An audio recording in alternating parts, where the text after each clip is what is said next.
Hello everyone, क्या हाल है आप लोगों के।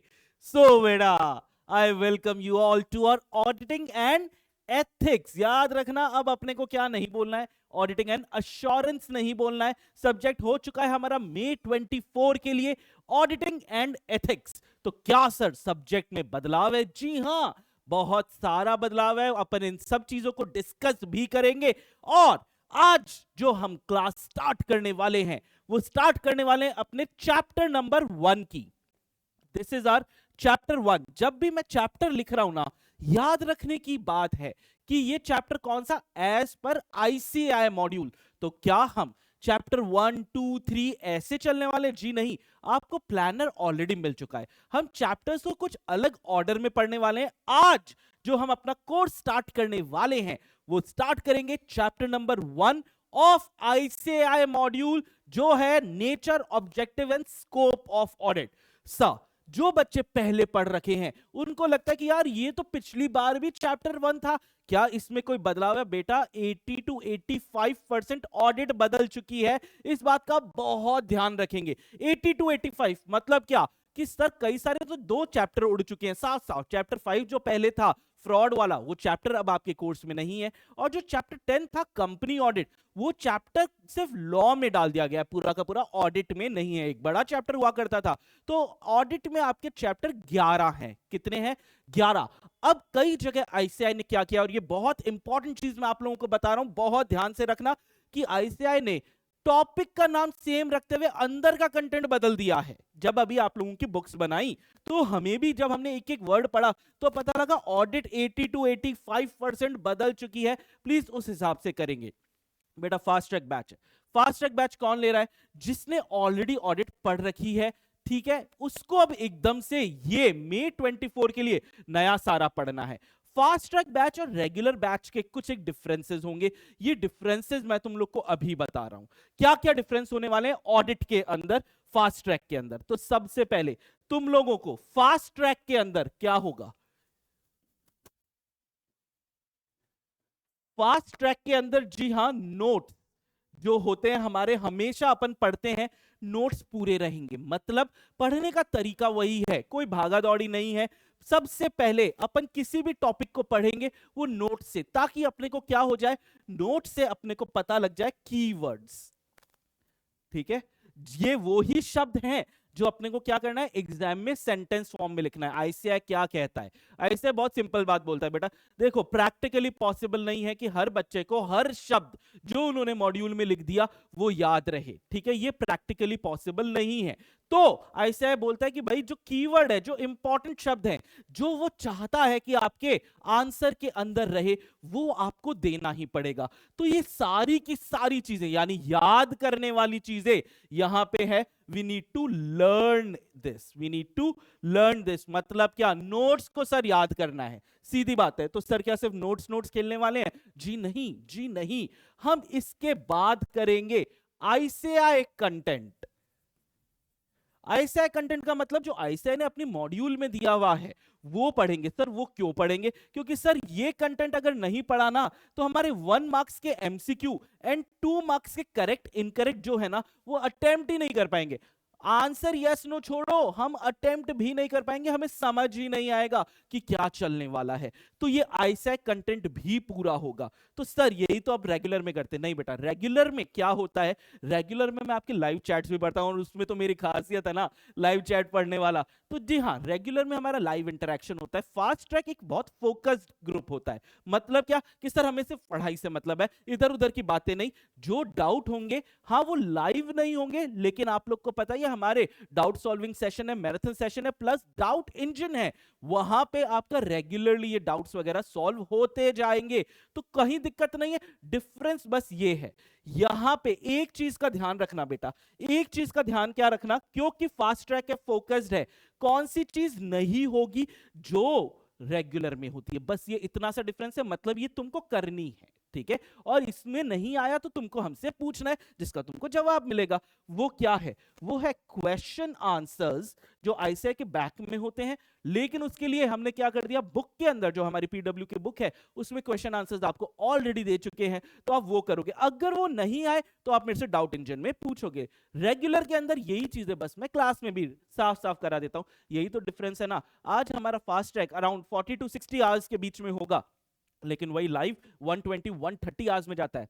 मेजर डिफरेंस क्या आता है? लाइव चैट्स का डिफरेंस आता है और कुछ एक्स्ट्रा क्वेश्चन का, तो उसकी भी आपको बेटा फास्ट ट्रैक वालों को टेंशन लेने की जरूरत नहीं है, ये मैं आपको बताऊंगा। और कैसे बताऊंगा वो भी अभी करते हैं। क्वेश्चन आंसर्स जो है plus MCQ plus correct incorrect, यानी जिस भी तरीके के हमारे सवाल आते हैं, 3 और 4 नंबर के ये सवाल आते हैं, ठीक है। एमसीक्यू 1 नंबर का आता है और करेक्ट इनकरेक्ट 2 नंबर के आते हैं। ये वाले सवाल अपन डायरेक्टली ड्यूरिंग द क्लास अपन नहीं करेंगे, लेकिन इसके लिए भी, क्योंकि फास्ट ट्रैक पहली बार May 24 नए सिलेबस के अंदर आया है, इसके लिए भी आफ्टर एवरी चैप्टर, प्लीज बहुत ध्यान से रखना, मैं ये करने नहीं वाला था, लेकिन क्योंकि आप लोगों के लिए फर्स्ट अटेम्प्ट है, ये भी मैं करने वाला हूं, लेकिन आफ्टर एवरी चैप्टर। हाँ, थोड़ा सा क्वांटिटी कम होगी, और यहां पे मैं आप लोग को रेगुलर डाउट सॉल्विंग सेशन में भी बताऊंगा,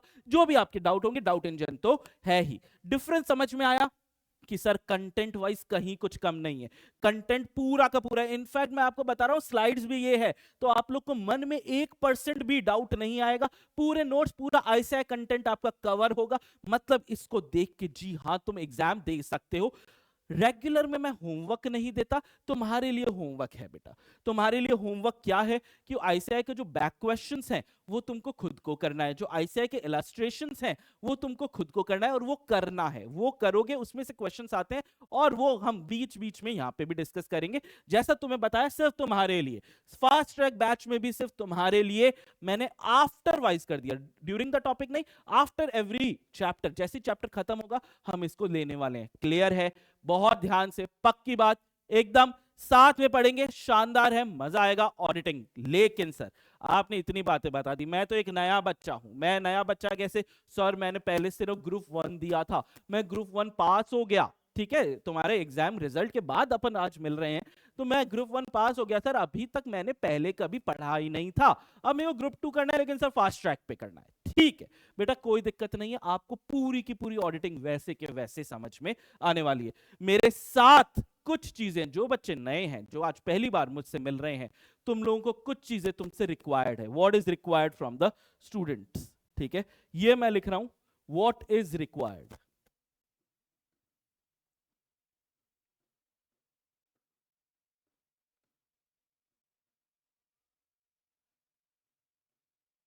what is required from you. ठीक है, क्या चाहिए यार तुम लोगों से, क्या चाहिए?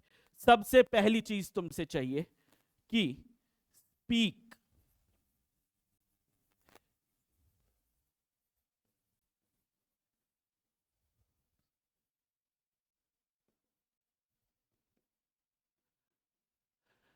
यार देखो याद कैसे होगा, याद कैसे होगा? तुमको लगता है एग्जाम से एक दिन पहले, ठीक है, 2 दिन पहले या कुछ 1 महीने पहले भी अगर तुमने पढ़ने बैठा तो वो चीजें याद होगी? नहीं नहीं नहीं, ये चीजें कभी याद ऐसे नहीं होंगी।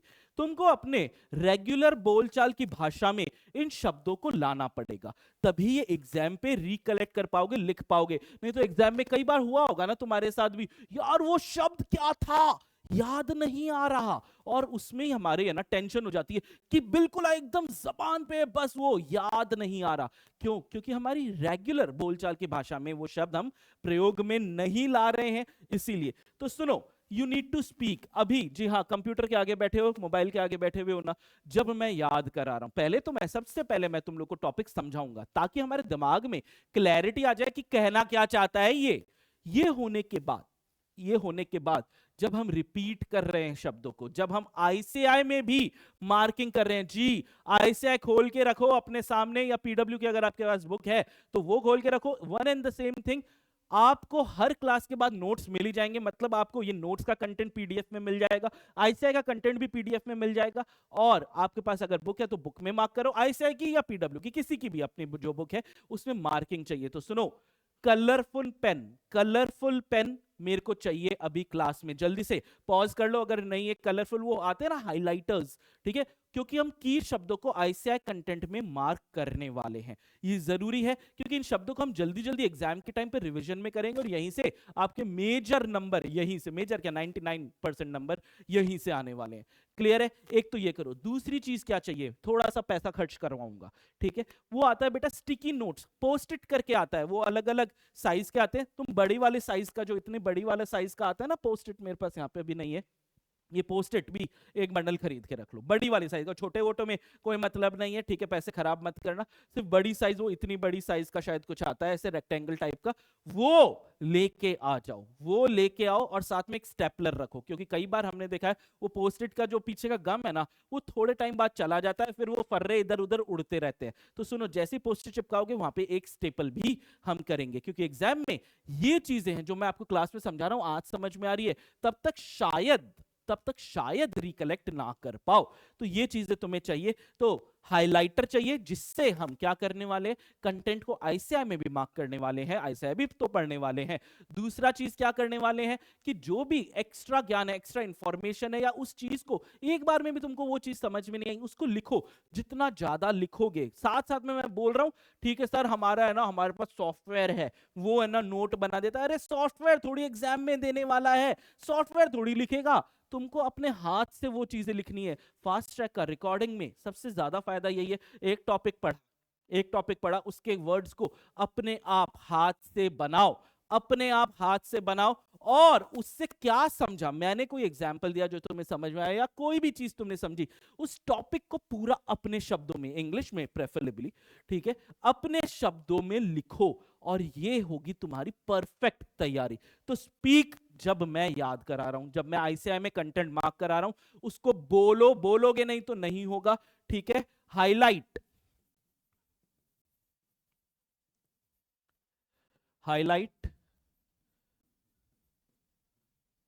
आईसीआई में आपको क्या करना है, हाईलाइट करना है इन सारी चीजों को, ठीक है। तो हमारी डबल चीजें हो जाती है। तीसरा,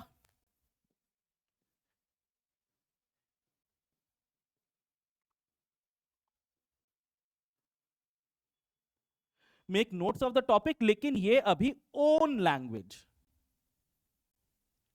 आप हिंदी समझते हो, ठीक है, गुजराती समझते हो, कोई भी लैंग्वेज आप समझते हो, अपनी अपनी मातृभाषा में, मदर टंग के अंदर प्लीज राइट। आपको उस पूरे टॉपिक में क्या समझ में आया, मैंने क्या समझाया, उसी समय एक टॉपिक खत्म होते ही पॉज करो और उसको लिखो। ये चीज एग्जाम में बहुत फायदा करेगी आपको। और एक बार ये तीनों चीजें होती है ना, चौथी चीजें, मेक नहीं बोलूंगा, मैं बोलूंगा रिप्रोड्यूस।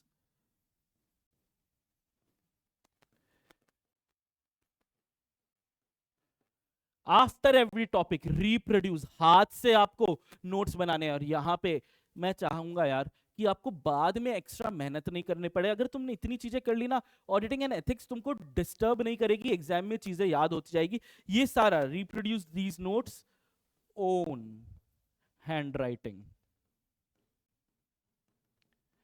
खुद के हाथ से उन शब्दों को आपको फिर से लिखना है। जो भी टॉपिक हम पढ़ेंगे ये चीजें करोगे, और यही तरीका होता है किसी भी थ्योरी सब्जेक्ट को करने का। यही तरीका होता है कि भैया समझ जा, पहले समझ जा टॉपिक कहना क्या चाहता है, फिर उन शब्दों को बोल बोल के तू हाथ से अपने नोट्स बना रहा है, तो ये आपके दिमाग में, आपके सबकॉन्शियस मेमोरी में ये चीजें सेव होती जाती है, ठीक है। आपको नोट करने हैं टॉपिक खुद की लैंग्वेज में कि कहना क्या चाहते हो, ये आप अपने शब्दों में करोगे। बस इतना करना सफिशिएंट है। उसके अलावा मैंने आप लोग को बताया ही था कि आप लोग को ये वाली चीजें मैं भी कराऊंगा, कुछ एक्स्ट्रा चीजें आपको भी करनी है। जैसे जैसे अपना कोर्स आगे चलेगा मैं आपको सोर्स भी बता दूंगा कहां कहां से। अभी तो सिर्फ आईसीआई पे ध्यान दो, आईसीआई के मॉड्यूल पे ध्यान दो, उसके अलावा कुछ नहीं करना।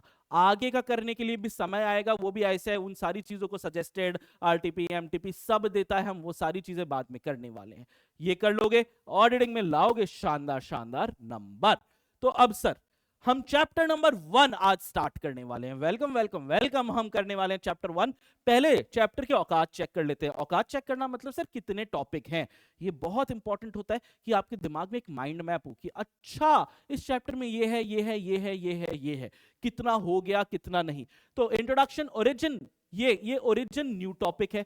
न्यू को मैं इस तरीके से मार्क करूंगा क्योंकि इतना कंटेंट बदला है ना, जहां पर भी न्यू है, देखो अभी बता रहा हूं, जितना कंटेंट बदला है उसमें से सवाल आने की संभावना बढ़ जाती है। आईसीआई को हमेशा एक फ्रेशनेस चाहिए, और आज तक की भी आईसीआई की हिस्ट्री है कि वो नए चीजों में ज्यादा सवाल पूछता है। तो ओरिजिन ऑफ ऑडिटिंग पहले कभी नहीं पढ़ाया गया है, ये अभी डाला गया है। मतलब इसमें ज्यादा कुछ नहीं, कहानियां हैं, लेकिन 1 नंबर का एमसीक्यू आ सकता है। तो मेरे हिसाब से इस टॉपिक की वैल्यू जो है ना वो है 1 मार्क्स की। ठीक है, मैं हर जगह आपको ये भी मार्क करवाने वाला हूं कि यार कितना इंपॉर्टेंस लग रहा है। 3 नंबर बन सकता है क्या? 4 नंबर का सवाल बन सकता है क्या? नहीं। यहां पे 1 नंबर, यहां पे 2 नंबर का करेक्ट इनकरेक्ट भी नहीं बन सकता। मीनिंग एंड नेचर ये पहले से हुआ करता था बेटा, ये अभी भी है, तो इसमें हम जब पढ़ेंगे तभी मैं मार्क करवाऊंगा। Inter disciplinary nature of auditing ये पहले से था, लेकिन पहले इसका कंटेंट बहुत ज्यादा था। अब आईसीआई ने एकदम छोटा सा कर दिया है। जो हम पहले बढ़ाते थे वो अब आईसीआई कह रहा है कि हाँ यार इतना ही बढ़ाओ, इससे ज्यादा बढ़ाने की जरूरत नहीं है। ऑब्जेक्टिव पहले से था, कोई चेंज नहीं किया। स्कोप पहले से था, स्कोप में क्या आता है और क्या नहीं आता है, ठीक है, वो दोनों टॉपिक वहां पे है। ये इनहेरेंट लिमिटेशन बहुत इंपॉर्टेंट टॉपिक है, ये भी पहले से था। व्हाट इज एंगेजमेंट आ गया, आ गया, आ गया बेटा, एक और नया चीज आ गया। अब यहां पे इस नई वाली चीज के अंदर हमारे पास ये एंगेजमेंट पे 1 नंबर 3 नंबर, ठीक है, 1 और 3 नंबर के सवाल बनने की प्रबल संभावना है। सर 4 नहीं बन सकता, 2 नहीं बन सकता, मुश्किल है, मुश्किल है। 1 नंबर का एमसीक्यू और 3 नंबर का हमारा एक डिस्क्रिप्टिव टाइप ऑफ क्वेश्चन जो है वो आ सकता है। अभी बच्चा सोच रहा है कि मैं पहली बार ऑडिट पढ़ रहा हूं, अच्छा 1 2 3 4 नंबर के आते हैं। नहीं रे, मैं बताऊंगा आपको कि क्या किस तरीके का पेपर पैटर्न आ सकता है। ये अभी मैं क्यों बाद में बताऊंगा, इसका भी कारण है। फिर एंगेजमेंट नया हो गया। Benefits of audit, why it is needed. अब बेनिफिट जो है ये पहले भी थे, अभी भी है, नाम थोड़ा सा चेंज हो गया। ऑडिट मैंडेटरी वॉलेंटरी 1 2 लाइन पहले भी थी, अभी भी है। हु अपॉइंट्स ऑडिटर ये नया आ गया, ठीक है, क्योंकि कंपनी एक्ट हटा दिया गया, ठीक है, ऑडिट में से, तो ये एक नया टॉपिक है। ठीक है सर, कितने का आएगा? सर आया तो हम भगवान को पहले तो थैंक यू बोलेंगे, और 1 मार्क्स का आ सकता है। To whom report is submitted, वही नया टॉपिक है, बोलने के लिए नया टॉपिक है, लेकिन आ सकता है 1 नंबर के लिए, जरूर आ सकता है। ठीक है, वापस से इसकी वैल्यू कितनी? इसकी वैल्यू है 1 मार्क की। ये तुम लोग को दिख रहा है क्या यहाँ पे? हाँ दिख तो रहा है, ठीक है, क्लियर है। टोटल 15। मीनिंग ऑफ अश्योरेंस बिल्कुल नया है, मीनिंग ऑफ अश्योरेंस बिल्कुल नया है, ठीक है। क्वालिटीज ऑडिटर का पुराना है, एंगेजमेंट पुराना है।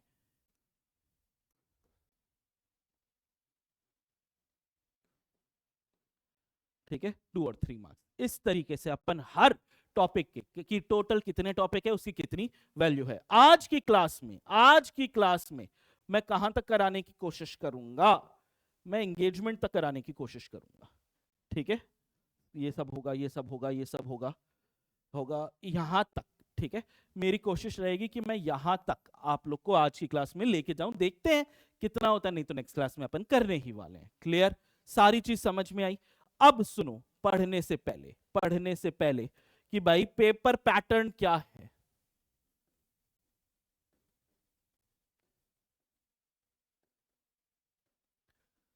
ये सुनना, और बहुत ही ज्यादा ध्यान से सुनना कि भाई साहब ये पेपर पैटर्न जो है ना, जिस दिन मैं वीडियो रिकॉर्ड कर रहा हूं उस दिन तक आईसीआई ने पेपर पैटर्न जारी नहीं किया है।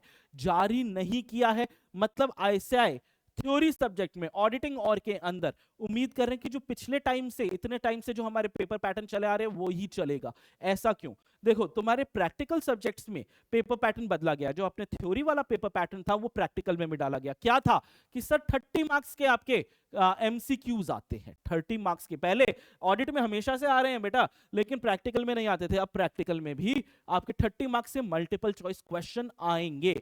तो ऑडिट में उम्मीद यह है, इसीलिए मैं यहां पे लिख रहा हूं एक्सपेक्टेड।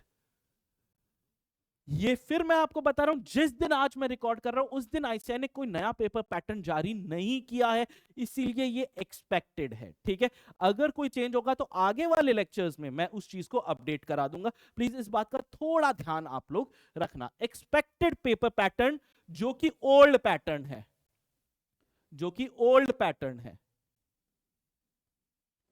ठीक है, यही पैटर्न ऑडिट में पहले से चला आ रहा है, यही पैटर्न हमें उम्मीद है कि अभी भी चलने वाला है। तो आ जाओ, क्या पेपर पैटर्न में हम उम्मीद कर रहे हैं सर?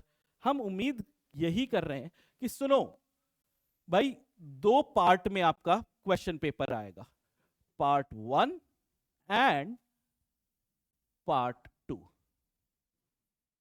ठीक है, 2 पार्ट। ये वाला जो पार्ट होता है ना, ये वाला पार्ट हमारा होगा एमसीक्यू, मल्टीपल चॉइस क्वेश्चन। ठीक है, ये पार्ट हमारा आया एमसीक्यू। तो सर ये पार्ट ये होगा सब्जेक्टिव।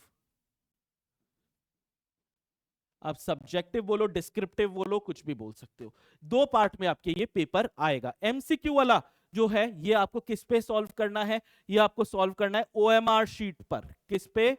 ओएमआर। ठीक है, वो काले काले गोले गोले बनाते हैं ना, वो करना है। ये कितने का होगा सर? इसकी वैल्यू जो है वो है सर 30 मार्क्स। इसकी वैल्यू कितनी? 30 मार्क्स की इसकी वैल्यू है। तो सर ये वाला कहां पे करना है? ये वाला आपको पार्ट 2 जो है ना बेटा, ये आंसर शीट, और ये कितने का होगा सर? ये होगा 70 मार्क्स का। ठीक है, ये कितने का करना है? ये 70 मार्क्स का आपका पेपर होगा। सुनो, अब एमसीक्यू के अंदर क्या होने वाला है? एमसीक्यू के अंदर कौन सा कलर चूज करें यार? कई सारे तो कर लिए, ये कलर नहीं किया, चलो इसको यूज करते हैं। पार्ट 1 में आएगा आपका क्वेश्चन 1, क्वेश्चन 2 एंड क्वेश्चन 3। अब सुनना, क्वेश्चन 1 एंड 2 है केस स्टडीज। क्वेश्चन 1 एंड 2 क्या हुई? Case studies. केस स्टडी पूरी दी जाएगी, उस केस स्टडी पे 5 सवाल वो आपसे पूछेंगे, हर सवाल 2 मार्क्स का होगा। ठीक है, 5 सब क्वेश्चंस ऑफ 2 मार्क्स ईच। तो भैया 10 नंबर का हमारा आया क्वेश्चन नंबर 1, 10 ही नंबर का आया हमारा क्वेश्चन नंबर 2। क्या सर, अब एमसीक्यू करने की, ये वाले केस स्टडीज को करने का तरीका क्या? सुन लो, समझ लो। सबसे पहले आपको क्वेश्चंस पढ़ने हैं, केस स्टडी नहीं पढ़नी, पहले क्वेश्चन पढ़ने। क्योंकि हमने अभी तक जब भी देखा है केस स्टडीज के बेस पे तो 1 या 2 सवाल आ जाते हैं कि ये सवाल तो आप बच्चा तभी कर पाएगा जब उसने केस स्टडी पढ़ी है। ठीक है, बाकी 3 सवाल जो हैं वो किस पे? आपके ऑलरेडी जो आपने आईसीआई मॉड्यूल या नोट्स पढ़ के ज्ञान अर्जित किया है, उसी के बेसिस पे आप बाकी के आंसर कर पाते हो। तो सुनो, पहले ही क्वेश्चन पढ़ लो, ताकि जब हम केस स्टडी पढ़ते ना, हमारे दिमाग में घंटा बज जाए कि यार हाँ ये तो पढ़ा था, इसका तो सवाल आया था। ठीक है, तो आपको इस तरीके से क्वेश्चन 1 क्वेश्चन 2 एक एवरेज स्कोरिंग जो में है, इसमें क्वेश्चन 1 एंड क्वेश्चन 2 में जो तुमसे भी उम्मीद है, और हमारा एवरेज भी चल रहा है कि सर 20 में से बच्चा 16, ठीक है, 16 नंबर लेके आता है। 15 तो हो नहीं सकता, या तो सही है या गलत है। ठीक है, 16 नंबर बच्चा यहाँ पे लेके आता है, 16 मार्क्स। अपन भी एवरेज से 2 कम कर लो, 14 मार्क्स अपन यहाँ पे लाने की कोशिश करेंगे। देखो टारगेटेड स्टडीज है कि कहाँ कितने नंबर मिल सकते हैं, वो अपन करेंगे, और एमसीक्यूज में नंबर आ जाएंगे। अगर आईसीआई के कंटेंट को बोल के पढ़ लिया ना, मेरे साथ आज भी क्लास में तुमने बोल के पढ़ लिया ना, तो एमसीक्यू में नंबर आ जाएंगे। ये नंबर अपन छोड़ेंगे नहीं बेटा, ये ही हमको पास कराएंगे। उसके बाद क्वेश्चन 3 में आईसीआई ने दोनों तरीके से पूछे हैं, 1-1 नंबर के 10 एमसीक्यू भी पूछे हैं, और 2-2 नंबर के 5 एमसीक्यू भी पूछे हैं। तो this could be 10 questions of 1 marks each, और ठीक है 5 क्वेश्चंस ऑफ 2 मार्क्स ईच। ठीक है, अगर क्वेश्चंस का लेवल ज्यादा तगड़ा है तो आईसीआई 5 ही क्वेश्चन पूछता है 2-2 नंबर के। सब क्वेश्चंस की बात कर रहा हूं, क्वेश्चन 3 के अंदर 5 ही पूछता है 2-2 नंबर के, और भगवान करे ये ही पूछे, क्योंकि अगर किसी ने भी आईसीआई मॉड्यूल की रीडिंग मार ली है, आईसीआई मॉड्यूल की, तो यहाँ पे नंबर आ जाते हैं। ठीक है, ये केस स्टडी पे नहीं आता, फुल आईसीआई कंटेंट पे ही आता है। और अगर भयंकरी इजी पूछ ले, कॉमन सेंस वाले पूछ लिए, तो 1-1 नंबर के। अब कॉमन सेंस में कई बार कॉमन सेंस लगता है, कई बार नहीं लगता। ये हमारी बात हुई किसकी? हमारे 30 नंबर की, और ये हमारे लिए सबसे इंपॉर्टेंट मार्क्स हैं। ठीक है, इसके बाद हम आते हैं सर 70 नंबर। ये 70 नंबर जिसमें क्वेश्चन 1 जो होगा वो है बेटा करेक्ट और इनकरेक्ट। ये सारे 14 मार्क्स, ठीक है, 14 मार्क्स ईच क्वेश्चन आएगा, यानी 14 इंटू 5 70। तो सर क्या 5 ही क्वेश्चन आएंगे? नहीं बेटा, 5 क्वेश्चन नहीं आएंगे, 6 क्वेश्चन आएंगे, जिसमें से क्वेश्चन 1 जो होगा, ये क्वेश्चन 1 होगा कंपलसरी, ठीक है। मतलब आपके पास ऑप्शन ही नहीं है, ये क्वेश्चन करना ही पड़ेगा, नहीं किया तो 14 मार्क्स सीधे के सीधे जीरो हो गए। यहां पे चॉइस नहीं मिल रही है, यहां पे ऐसा है, आपको क्या करेगा बेटा, यहां पे ऐसा है A to H, A B C D E F G H, 8 आता है, 8 क्वेश्चंस पूछेगा, आपको करना है एनी 7, ठीक है, कोई 7 करना है। यहां पे इंटरनल एक चॉइस मिली हुई है, लेकिन क्वेश्चन कंपलसरी है आपका, of 2 marks each, 2 number each का आपको बेटा ये, ठीक है, 2 नंबर का आपको है 7, 8 में से A to H है, कोई 7। अब सुनना, करेक्ट इनकरेक्ट ये सबसे खतरनाक क्वेश्चन होता है। ये 14 मार्क्स में आईएसए लेवल पे एवरेज स्कोरिंग है 5-6 नंबर की, जी हाँ, आईएसए लेवल पे ये सबसे डिफिकल्ट होते हैं, क्योंकि यहाँ पे दिमाग लगता है। आंसर करने का तरीका देखो, बच्चा कई बार पूछता है सर मैंने करेक्ट इनकरेक्ट लिखा है या मैंने ट्रू फॉल्स लिखा है। अरे करेक्ट इनकरेक्ट ट्रू फॉल्स का ऐसा को नाटक नहीं है, नंबर वहां पे मिल जाएंगे, लेकिन उसके ज्यादातर नंबर ही नहीं होते हैं। मेन नंबर है रीजन का। यहाँ पे नंबर लाने का तरीका जो जनरली मैं यहाँ पे बोलता हूँ, भैया टू द पॉइंट लिखना, यहाँ पे मैं बोलता हूँ जितना आता है, उस टॉपिक के बारे में जितना पढ़ा है, जिस चैप्टर में पढ़ा है, ऐसा का यहाँ पे कोई भी धर्म ईमान नहीं रह गया बेटा। क्यों? क्योंकि कई चैप्टर्स को मर्ज करके भी वो आंसर बनाते हैं। तो उस टॉपिक पे तुमको जितना ज्ञान है ना, सारा लिख के आओ। जी हाँ, ये 2 नंबर लाने के लिए आपको स्पीड अपनी रखनी पड़ेगी तगड़ी वाली, और जितना आता है अपन सारा पैराग्राफ या पॉइंट वाइज करके लिख के आएंगे। पॉइंट वाइज करना है, पैराग्राफ लिखना है, इस पे अभी आगे बात आता हूं, क्योंकि अब आएगा ये वाला क्वेश्चन। ये क्वेश्चन क्या कह रहा है कि सर अब आए हमारे क्वेश्चन 2 टू क्वेश्चन 6, 2 3 4 5 6, 5 दिख रहे हैं, एनी 4 आपको अटेम्प्ट करना है। तो सर 4 तो ये यहां पे अपन अटेम्प्ट करेंगे, ये वाला अटेम्प्ट करना कंपलसरी है। 5 इंटू 14, ये चारों भी 14 मार्क्स ईच के आने वाले हैं, लेकिन इसके अंदर आएगा बेटा सब part A B C and D। ये 4 मार्क्स का होगा, ये 4 मार्क्स का होगा, ये 3 मार्क्स का होगा, ये 3 मार्क्स का होगा, ठीक है। इस तरीके से 4 4 3 3। जी हाँ बेटा, पैराग्राफ नहीं लिखना है, पैराग्राफ नहीं लिखना है। आपको क्या करना है, आपको पॉइंट्स वाइज लिख रहे हैं, पॉइंट के ही नंबर है, पॉइंट में वो कीवर्ड ढूंढेगा। एग्जामिनर की लाइफ इजी करो बेटा, क्योंकि एग्जामिनर को जल्दी जल्दी पेपर चेक करना है, उसका टाइम बाउंड है, प्लस उसको 150 रुपए भी मिलते हैं एक पेपर चेक करने के। वो चाहेगा ना ज्यादा से ज्यादा, अगर तूने पैराग्राफ लिख दिया तो तेरे पैराग्राफ में वो घूमता रहेगा, वो इरिटेट होगा। अपने को एग्जामिनर से पंगा नहीं लेना है बेटा, अपने को उसको इरिटेट नहीं करना है। इनफैक्ट कीवर्ड को अपन नॉर्मल पेन से, जिस पेन से लिखे जा रहे, कोई अलग पेन स्केल वगैरह लेके ऐसे ऐसे कुछ नहीं करना है, वहीं पे आपको नॉर्मल पेन से, रनिंग हैंड से अंडरलाइन करना है कि भाई तू कुछ और मत पढ़। तेरे को भी तेरे हेड एग्जामिनर ने बोला है ना, बच्चे ने ये शब्द लिखा है तो नंबर देना है, तो बस तू मेरे इस शब्द को देख ले और नंबर दे दे चुपचाप से, वो बहुत खुश होगा। तो सुनो, पॉइंट वाइज लिखने हैं, पॉइंट 1 और ए रोमन 1 ABCD, ठीक है, कुछ नहीं, सीधा इस तरीके से 1 2। सर मैं सर्कल बनाऊं? अरे क्यों टाइम वेस्ट कर रहा है, ठीक है, सीधा 1 2 3 इस तरीके से आप 1 2 3 लिख के आओगे, ठीक है। क्लियर है? पक्का? ये आप इस तरीके से करोगे। अच्छा सुनो, क्वेश्चन 5 या क्वेश्चन 6 में एक जगह क्वेश्चन 1 या क्वेश्चन 2 जो 4 मार्क्स वाले क्वेश्चन है ना, उसमें एक इंटरनल चॉइस और आती है, लेकिन उन चीजों को अपन नहीं ध्यान देंगे। अभी तक का जो एक्सपीरियंस गया है, क्वेश्चन 6 इजीएस्ट होता है। हाँ, क्वेश्चन 6 इजीएस्ट होता है, ये अभी तक का हमारा एक्सपीरियंस गया है। कई बार बच्चे इसको अटेम्प्ट नहीं करते। सुनो, मेरा सजेशन ये रहेगा, इस क्वेश्चंस को उल्टे, अब यहां पे बच्चा पूछता सर मैंने 6B कर दिया, फिर मैं 2C कर लूं, फिर 3A कर लूं। बेटा कर ले, कोई दिक्कत नहीं है, क्योंकि कंप्यूटर से तुम्हारी कॉपीज चेक होती है। पहले एग्जामिनर हाथ से टोटलिंग करता था और कंफ्यूज हो जाता था, अब कंप्यूटर कर रहा है ये सारे काम, तो कोई दिक्कत नहीं है। लेकिन बहुत ध्यान से साफ साफ जो आपकी आंसर शीट है उसके ऊपर ही ध्यान से 2 बार देखकर सही क्वेश्चन नंबर और सब पार्ट डाल के आना, तब नंबर मिलेंगे। यहां पे कंफ्यूज मत हो जाना। और मैं हमेशा कहता हूं जो आता है वो पहले करके आओ, ठीक है। वहां पे हम देखें हमारे एक साइकोलॉजिकल इफेक्ट आ जाएगा यार कि हाँ यहाँ पे मेरे 40 हो गए, यहाँ पे 45 हो गए, यहाँ पे 50 हो गए, अब मैं धूम मचा सकता हूं। अब मेरे को ये नहीं भी आता है तो मैं इसको अटेम्प्ट करूंगा, शायद एक दो नंबर करके। और एग्जाम्पशंस ऐसे ही आती हैं, ठीक है। किसी को 100% कंटेंट नहीं याद रहता है। जिसके 95 आए थे मेरे स्टूडेंट के, क्या उसको भी 100% कंटेंट याद है? नहीं बेटा, नहीं होता है। हम इतने सालों से पढ़ा रहे हैं, हमें जाके अब याद हो रहा है। मैं भी 99% ही बोलूंगा, 100% तो मैं भी नहीं बोलूंगा कि मुझे सब याद है। जी हाँ,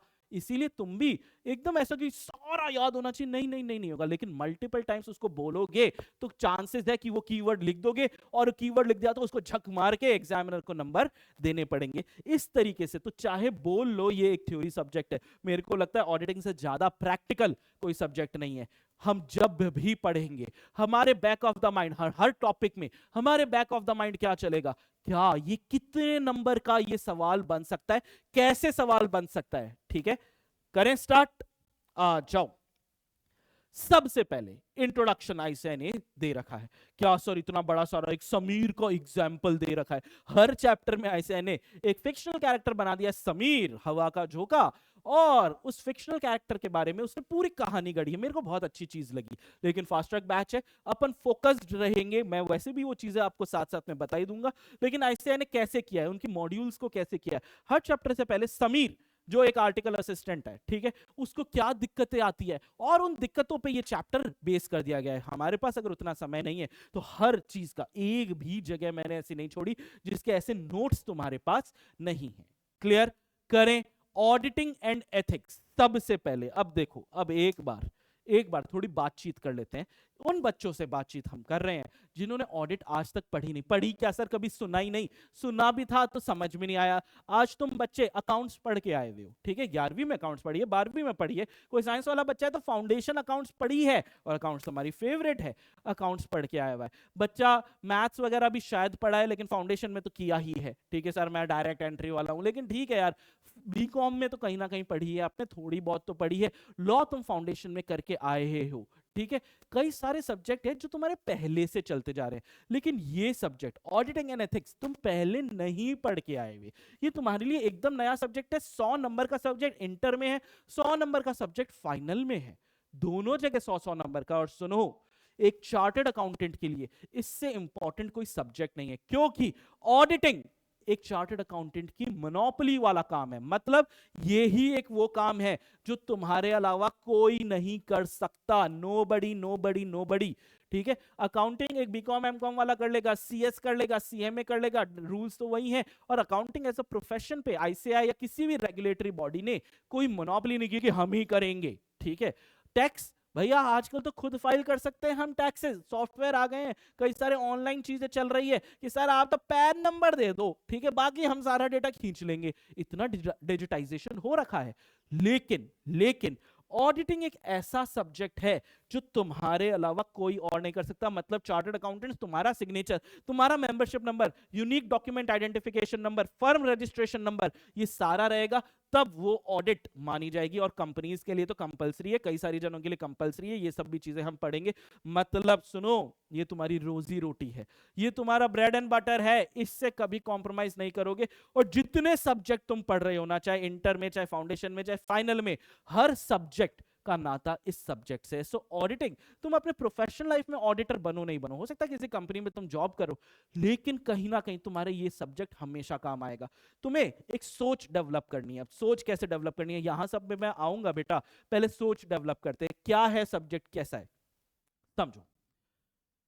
एक इकोनॉमी है, ठीक है, भारत जैसी इकोनॉमी, दुनिया में हर जगह इकोनॉमीज है जहां पे व्यापारी है, ठीक है, वो सामान बनाता है, बेचता है, खरीदता है, बेचता है, लोगों को एम्प्लॉयड रखता है, और देश उस पे चल रहा है। कैसे देश उस पे चल रहा है, हमारी इकोनॉमी उस पे चल रही है कि सर वो सामान खरीदेगा तो वो जीएसटी वगैरह इनडायरेक्ट टैक्स पे करेगा, ठीक है, वो खुद सामान बेचेगा तो जीएसटी वगैरह कलेक्ट करेगा जो सरकार को डिपॉजिट करता है। फिर सर वो जो कमाई होगी उसमें डायरेक्ट टैक्सेस है, वो इनकम टैक्स देगा, वेल्थ टैक्स देगा, कई सारी चीजें, वो प्रॉपर्टी वगैरह गिफ्ट वगैरह, स्टैंप ड्यूटी भरेगा, गिफ्ट टैक्स भरेगा, हर चीज है।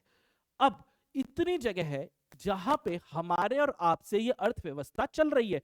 लेकिन आप लोगों ने सुना होगा कि यार लोग टैक्स की चोरी कर लेते हैं या लोग फ्रॉड वगैरह करते हैं। आजकल तो फ्रॉड का फैशन भी बहुत चल रहा है, ठीक है। बड़े बड़े लोग अंदर हैं या ऊपर ही चले गए हैं, विदेश की बात कर रहा हूं, ऊपर चले गए मतलब विदेश चले गए हैं। कई सारे ऐसे बड़े लोग हैं। आज क्या हमारे भारत सरकार के पास इतने रिसोर्सेज हैं कि वो एक एक बंदे को चेक कर पाए कि इसने अपनी अकाउंटिंग सही से की है, अपनी टैक्स सही से की है, जितने नियम कानून लॉज, कंपनी लॉज पढ़ रहे हो, फैमा पढ़ रहे हो, ठीक है, सरफेसी लॉ पढ़ते हो, कितने लॉज तो तुम भी पढ़ते हो, कमर्शियल लॉज, क्या इन्होंने लॉ रेगुलेशन को कंप्लायंस किया? क्या सरकार के पास इतने इतने रिसोर्सेज है, इंसानी रिसोर्सेज या कंप्यूटिंग रिसोर्सेज, कि वो एक एक बंदे को चेक कर ले? क्या हर बंदे को इनकम टैक्स का नोटिस आता है? नहीं भाई, आज लोग गलत टैक्स भी फाइल करते कि देखते हैं सरकार से डिमांड नोटिस आएगा तब भरेंगे। नहीं, तो सरकार को जरूरत पड़ी भारत के, जब इंडिपेंडेंस हो गया था हमारा 15 अगस्त 1947 को, उसके बाद जो सबसे मेजर, छोटे मोटे तो कई सारे कानून बनाए, लेकिन सबसे मेजर जो कानून बनाया ना, वो बनाया गया the institute of chartered accountant scale को बनाया गया। सीए एक्ट 1949 पास किया गया था, चार्टर्ड अकाउंटेंट एक्ट ऑफ 1949। ये सबसे मेजर एक बड़े एक्ट में, ठीक है, बनाया गया, और उसमें आईसीआई को एक बॉडी के तौर पर, एक स्टैट्यूटरी बॉडी के तौर पर या स्टैब्लिश किया गया कि भैया देश में अकाउंटिंग एंड ऑडिटिंग कि देशवासी जो हैं वो सही से लॉज रेगुलेशन को फॉलो कर रहे हैं, अकाउंटिंग वगैरह फॉलो कर रहे हैं, टैक्सेशन वगैरह फॉलो कर रहे हैं, जो जरूरत है, ठीक है, कमर्शियल जरूरतें हैं उनको फॉलो हो रहा है क्या? तो अगर एक सीए ने चेक कर लिया और सीए ने मोहर लगा दी, साइन कर दिया, तो सरकार बोलती है हम एक बार डिस्टर्ब नहीं करेंगे, हम चार्टर्ड अकाउंटेंट्स पे भरोसा रखते हैं और ये मोनोपोली है कि तुम्हारे साइन के अलावा, तुम्हारा साइन है ना, तो सरकार को भी एक सेंस ऑफ सेटिस्फेक्शन आता है कि हाँ यार एक सीए जिम्मेदारी ले रहा है और इस जिम्मेदारी के हम लेते हैं अच्छे खासे पैसे, ठीक है, इसीलिए मोनोपोली। और एक सीए बेटा नॉर्मल जॉब है, 60 साल पे रिटायर हो जाओगे, व्यापारी हो, ठीक है, तो भी आप अपने घर बिजनेस एक लेवल तक कर पाओगे, एक उम्र तक कर पाओगे। एक सीए जो है ना, मरते दम तक एक ऑडिट रिपोर्ट साइन कर सकता है, आप कभी रिटायर नहीं होते। आपकी सीओपी जो है, सर्टिफिकेट ऑफ प्रैक्टिस, कभी एक्सपायर नहीं होती है, ठीक है, आप सीए हो, चलते जाओ, करते जाओ। तो जरूरत क्या पड़ी? अब हम यहां पे आते हैं, ठीक है, कहानियां इधर उधर की बहुत हो गई, ये पहले लेक्चर में है, जब तुमको एक बेस क्रिएट हो रहा है कि सरकार ने चार्टर्ड अकाउंटेंट्स को बोला है कि यार तुमने साइन कर दिया, तुमने जिम्मेदारी ले ली, तो हम भी एक बार के लिए मान लेंगे, हाँ बाद में कुछ हुआ तो सीए हम तुमसे भी पूछेंगे। इसीलिए हम क्लाइंट को बोलते हैं भाई गलत काम नहीं करेंगे, क्योंकि गलत काम हो गया तो सरकार हमसे भी पूछेगी, और तुम्हारे पे क्लाइंट मैं रिस्क ले रहा हूं, तो भैया मेरे को इतना सारा पैसा दे दो। तो सुनो, व्यापार, ठीक है, कोई भी अर्थव्यवस्था व्यापार से चलती है, कैसे भी, चाहे टैक्सेस की बात हो चाहे कुछ भी हो। और व्यापार, हम बिजनेस स्टडीज जब से पढ़ रहे हैं, व्यापार क्या है? कॉम्प्लेक्स है, डायनामिक तो है ही सर, बदलता रहता है, साथ में कॉम्प्लेक्स भी है, ये बहुत ज्यादा पंगे होते हैं। तो बिजनेस एनवायरनमेंट तो हमारा बहुत कॉम्प्लेक्स है, और बिजनेस के अंदर कई सारे स्टेक होल्डर होते हैं। जैसे क्या हुआ, पहला स्टेक होल्डर, जिसने, मैं कंपनी की बात करता हूं तो कंपनी में क्या होंगे? शेयर होल्डर होंगे। एक पार्टनरशिप में तो कौन होंगे? पार्टनर्स होंगे, कोई साइलेंट पार्टनर भी हो सकता है, स्लीपिंग पार्टनर भी हो सकता है। तो ये शेयर होल्डर्स जो होते हैं, जिनका पैसा लगा हुआ है, उनके फाइनेंशियल पोजीशन चेक करता है बैंक। बैंक भी ऑडिटर्स की वैल्यू क्यों करता है? एक ऑडिट रिपोर्ट अगर होती है, फाइनेंशियल स्टेटमेंट पे ऑडिटर ने मोहर लगा रखी है, तो बैंक को भी वो क्रेडिट वर्दी लगता है कि हाँ यार ये छोटे मोटे लोग नहीं है। और एक सीए बैठा है जो जिम्मेदारी लेने के लिए, कौन बैठा है? एक सीए बैठा है, तो क्रेडिट वर्दी बन जाते हैं। गवर्नमेंट को, जैसे मैं अभी पूरे एग्जाम्पल में आपको बताया, टैक्सेस के लिए ऑडिटेड है, हाँ सही ही होगा, शुरू में ही स्क्रूटिनी नहीं आ जाती, ठीक है, अगर ऑडिटेड है। इंश्योरेंस कंपनीज को अगर एक चार्टर्ड अकाउंटेंट का मोहर दिख जाती है, तो अगर कोई क्लेम वगैरह हो गया तो क्लेम सेटल में हो जाते हैं। यहां पे छुप गया क्या, थोड़ा सा दिख रहा है क्या? ओहो हाँ, फाइनेंशियल स्टेटमेंट्स जो है हमको हमेशा कैसे चाहिए यार? True and fair. ये तो बचपन से पढ़ रहे हैं कि सर जब भी फाइनेंशियल स्टेटमेंट की बात आएगी, फाइनेंशियल स्टेटमेंट कैसे चाहिए सर? ट्रू एंड फेयर चाहिए। तो ये सारी चीजों पे ये शेयर होल्डर कैसे भरोसा कर ले, ठीक है, ये बैंक कैसे भरोसा कर ले, ये सारे लोग भरोसा कैसे करें यार? ये भरोसे की बात है कि सर अगर एक चार्टर्ड अकाउंटेंट ने मोहर लगा दी, साइन कर दिया है, तो रिलायंस आएगा। रिलायंस मोटा भाई नहीं, रिलायंस यानी भरोसा, रिलायंस यानी भरोसा। तुम बोलोगे रिलायंस आएगा, नहीं, रिलायंस यानी those who don't understand Hindi, I have written भरोसा रिलायंस इन हिंदी, ठीक है, और कॉन्फिडेंस आएगा। वही एक फाइनेंशियल स्टेटमेंट है जो एक 11वीं 12वीं के बीकॉम के बंदे ने बैलेंस शीट टैली कर दी, देखो सर हमने बैलेंस शीट टैली कर दी है, ठीक है। बैलेंस शीट टैली आजकल भाई कंप्यूटर करते हैं, तुम क्या करते हो? और बना तो वो भी सकता है क्योंकि मोनोपोली अकाउंटिंग पे नहीं है, लेकिन क्या उस पे, क्या तुम्हारे, यार तुम्हारी वाली बात कर लेते हैं, तुम्हारे या मेरे बनाए गए फाइनेंशियल स्टेटमेंट पे ज्यादा भरोसा आएगा या एक ऐसे फाइनेंशियल स्टेटमेंट जिसपे एक चार्टर्ड अकाउंटेंट ने साइन किया है, जिसने चार्टर्ड अकाउंटेंट ने उसको देखा है, उस पे ज्यादा भरोसा आएगा? ऑब्वियस सी बात है यार, अगर एक एक्सपर्ट बंदा उस चीज को देख रहा है तो भरोसा ज्यादा आएगा। तो इन सभी लोगों को एक ऑडिटेड फाइनेंशियल स्टेटमेंट्स जिनकी ऑडिट हो रखी है, जिनकी चेकिंग हो रखी है, एग्जामिनेशन हो रखा है, उस पे भरोसा ज्यादा आएगा। यहां पे हम स्टार्ट कर रहे हैं बेटा आई से आई। जब भी मैं आई से आई को स्टार्ट करूंगा ना, तो मैं यहां पे साइड में लिख देता हूं, यहां पे मैं साइड में लिख देता हूं ICAI, ठीक है। ये वाला कंटेंट है ICAI का, मतलब मैंने पूरा ये सारी चीज ICAI ने जो दी है उसको तुमको नोट से पढ़ा दिया। मतलब एग्जाम में जब भी हम पढ़ेंगे आपको ये चीजें पढ़ो, अंदर जो चीजें लिखी है ना वो यही वाली चीजें लिखी है। अभी मैंने कुछ एक कलर कोडिंग भी कर दी है ताकि तुमको पता लग जाए, तुम भी चेक करो हाँ सर तो सही पढ़ा रहे हैं या नहीं। तो पढ़ने का तरीका, पहले हर चीज को अपन समझेंगे, नोट से एक दिमाग में क्लैरिटी लेंगे। लेकिन जैसे तुम लोग को बोला, नोट्स के बाद अपन ICAI को नहीं छोड़ सकते। एक एक नंबर भैया 39 और 40 का डिफरेंस बना देंगे, तो हम यहां पे करेंगे। अब शुरुआत में मैंने क्या किया बेटा, तुम लोग का भरोसा लेने के लिए मैं सही चीजें पढ़ा रहा हूं, उन चीजों को यहाँ पे मार्क कर दिया, चाहे कलर से चाहे बोल्ड इटैलिक करके मार्क कर दिया। आगे हम साथ साथ में करते जाएंगे। तो सुनो, ICAI या PW की बुक अगर है तो वो खोल लो और वहां पर आ जाओ जहां पर तुम्हारे पास ये कंटेंट, CA इंस्टीट्यूट वाला कंटेंट पढ़ा है, हम उसको वहां से पढ़ रहे हैं। क्या चाहिए भाई, मेरे को चाहिए हाइलाइटर। क्या चाहिए? अलग अलग 2-3 कलर के हाइलाइटर रखो, ठीक है। उन शब्दों को हाईलाइट करो जिन पे हम एक्स्ट्रा फोकस करेंगे, पढ़ेंगे तो सारा का सारा, यानी कुछ छूट नहीं रहा। कई बार बच्चा बोलता है सर इतने सस्ते में कोर्स पूरा कराओगे? पूरा छोड़ो, मैं ICAI तक कराऊंगा, क्योंकि इससे पंगा नहीं, ICAI से कभी पंगा ही नहीं लेना अपने को। जब तक CA नहीं बन जाए तब तक ICAI से पंगा नहीं लेना, और उसके बाद भी नहीं लेना बेटा, बहुत जल्दी लगती है उनको, डिग्री वापस ले लेते हैं। तो इंट्रोडक्शन, इससे पहले इंट्रोडक्शन से पहले तुमको समीर जो हवा का झोंका है उसके बारे में बात की गई है। पढ़ो तो पढ़ो, नहीं पढ़ो तो नहीं पढ़ो, उससे एग्जाम में कभी कुछ नहीं आएगा, ठीक है। यहां से जरूर आ सकता है। आ जाओ, जल्दी जल्दी करेंगे, और यहां पे फोकस थोड़ा सा रखना। एक काम करो यार, जब ऑडिट पढ़ रहे हो खड़े हो जाओ, सुनो थ्योरी सब्जेक्ट है, हो सकता है तुम रात को खाना वाना खा के अपने गद्दे पे एकदम पसर कर, ठीक है, ऑडिट का लेक्चर देख रहे हो, बेटा कब झपकी लगेगी ना पता ही नहीं लगेगा, ठीक है। या दिन का है या कुछ भी हो, तुम बहुत थके हुए हो, सुनो कोई भी थ्योरी सब्जेक्ट पढ़ो, खड़े हो जाओ। सुनो, इससे पहले वाले तुमने अगर मेरे डेमो देखे होंगे तो मैं बैठ के पढ़ा रहा हूँ। मैंने खुद ने बोला यार PW को मैं नहीं पढ़ा रहा बैठ के, बच्चा भी बेचारा थ्योरी सब्जेक्ट है, सो जाएगा, मैं भी सो जाऊंगा, दोनों ही सो जाएंगे, रिजल्ट हो जाएगा हमारा, तो मैं खड़े होकर पढ़ाऊंगा पूरा का पूरा तुमको। ये फास्ट ट्रैक में हमेशा ऐसे स्टैंडिंग में रिकॉर्ड करता हूं, तो तुम लोग भी please stand up, please stand up. इससे क्या होगा, नींद वींद नहीं आएगी, घूमो फिरो अच्छे से, ठीक है, और मार्क करते जाओ। सबसे पहले ऐसा क्या बोल रहा है, What do such real life situation highlight? ये कौन से सिचुएशन की बात कर रहा है? ये वो समीर की बात कर रहा है, छोड़ो उसको। Such instances क्या हाईलाइट कर रहा है वो बता दिया। Such instances underline importance of auditing in today's complex business environment. यानी बिजनेस एनवायरनमेंट क्या हुआ सर? बिजनेस एनवायरनमेंट कॉम्प्लेक्स हुआ। अच्छा जी, बिजनेस एनवायरनमेंट कॉम्प्लेक्स हुआ, हाँ बिजनेस एनवायरनमेंट कॉम्प्लेक्स हुआ। तो कॉम्प्लेक्स बिजनेस एनवायरनमेंट है, बस एक बार दो बार मेरे साथ यहां पे रिपीट कर लिया, एक बार बोल देना, एक बार बोल दो, आवाज नहीं आ रही है, एक बार बोल दो कॉम्प्लेक्स बिजनेस एनवायरनमेंट। बस ये 3 शब्दों को बोलना है। क्या बोलना है? Complex business environment. एक बार और, कॉम्प्लेक्स बिजनेस एनवायरनमेंट। क्योंकि आप कोई भी सवाल इसके आगे पीछे घुमा फिरा के भी दिया तो हमारे दिमाग में एक चीज तो पक्की हो जाती है कि बिजनेस एनवायरनमेंट क्या है भाई, कॉम्प्लेक्स है। और BST ने सिखाया डायनामिक भी है।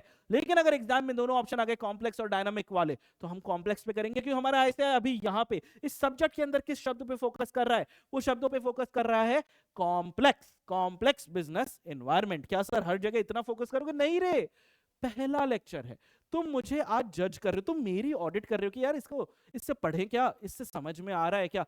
सुनो, नॉट टू ब्रैग, लेकिन बहुत सारे रैंक होल्डर्स प्रोड्यूस कर दिए 60+ तो बहुत सारे आते ही आते हैं। आज भी मेरे स्टूडेंट का ही रिकॉर्ड है ऑडिट में इतिहास में हाईएस्ट नंबर लाने का। कोई कारण होगा, मैं अपने आप पे क्रेडिट नहीं लेता, लेकिन मैं इस टीचिंग मेथोडोलॉजी पे क्रेडिट जरूर लेना चाहूंगा। ये मेथोडोलॉजी भी कहां से ली गई है, उन रैंक होल्डर्स को पकड़ के, भाई क्या किया तूने ऐसा, ठीक है। ऐसा तो नहीं है कि मेरे पढ़ाए हुए बच्चे कभी फेल नहीं हुए, नहीं बेटा होते हैं, सीधी सीधी बात है। लेकिन वही मेरे पढ़ाए हुए बच्चे, ठीक है, रैंकर्स भी हैं और 60+ तो आते ही आते हैं। तो क्या ऐसा डिफरेंट किया उन रैंकर्स ने, उन 60+ वालों ने, जो शायद जो फेल हो गए वो ना कर पाए हों, ठीक है।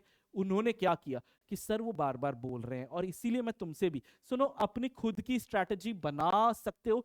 मैं सजेस्ट करता हूं इतने साल के एक्सपीरियंस पे कि नहीं करो, ट्राइड एंड टेस्टेड मेथोडोलॉजी है ना, उसको ले ना, इंटर विंटर पास हो जाओ, सीएवीए बन जाओ, उसके बाद एक बार लाइफ में एक प्रोफेशनल डिग्री आ गई कि भैया 1,00,000-1.5 लाख रुपए महीना हम कभी भी नहीं छोड़ने वाले, उसके बाद जो उधम मचाना है ना तुमको, जो स्ट्रेटेजियां डेवलप करनी है ना, कर लो। आईसीआई एक ओल्ड इंस्टीट्यूट है, एक रिजिड इंस्टीट्यूट है, कंटेंट डायनामिक है, लेकिन कंटेंट कैसा चाहिए उसमें वो बहुत रिजिड है कि बच्चे ने ये नहीं लिखा ना फेल कर दे, 39 है 39 रहने दे, कोई दया दृष्टि नहीं है, ठीक है। तो उनकी ये मेथोडोलॉजीज है, तो प्लीज इसको फॉलो कर लो, ईगो पे मत लेना, मैं तो खुद की मेथोडोलॉजी बनाऊंगा देख लेना सर, अरे मैं देख लूंगा हो सकता है सही है, लेकिन तू रिस्क ले सकता है बेटा एक अटेम्प्ट का? नहीं ले सकता, नहीं ले सकता। और सच्ची बता रहा हूं, अटेम्प्ट लगना ब्रेकअप से ज्यादा दुख देता है, तो प्लीज ध्यान देना। कॉम्प्लेक्स है व्यापारिक business environment, B it investors, तो भैया ये एनवायरनमेंट किस किस के लिए काम करेगा? इन्वेस्टर करेगा, investor desirous of investing their money in companies, investor क्या करता है, कंपनी में पैसा लगाता है। शेयर होल्डर जो ऑलरेडी लगा चुका है, इन्वेस्टर तो डिजायर है कि मैं लगाना चाहता हूं, शेयर होल्डर ऑलरेडी पैसे डाल चुका है।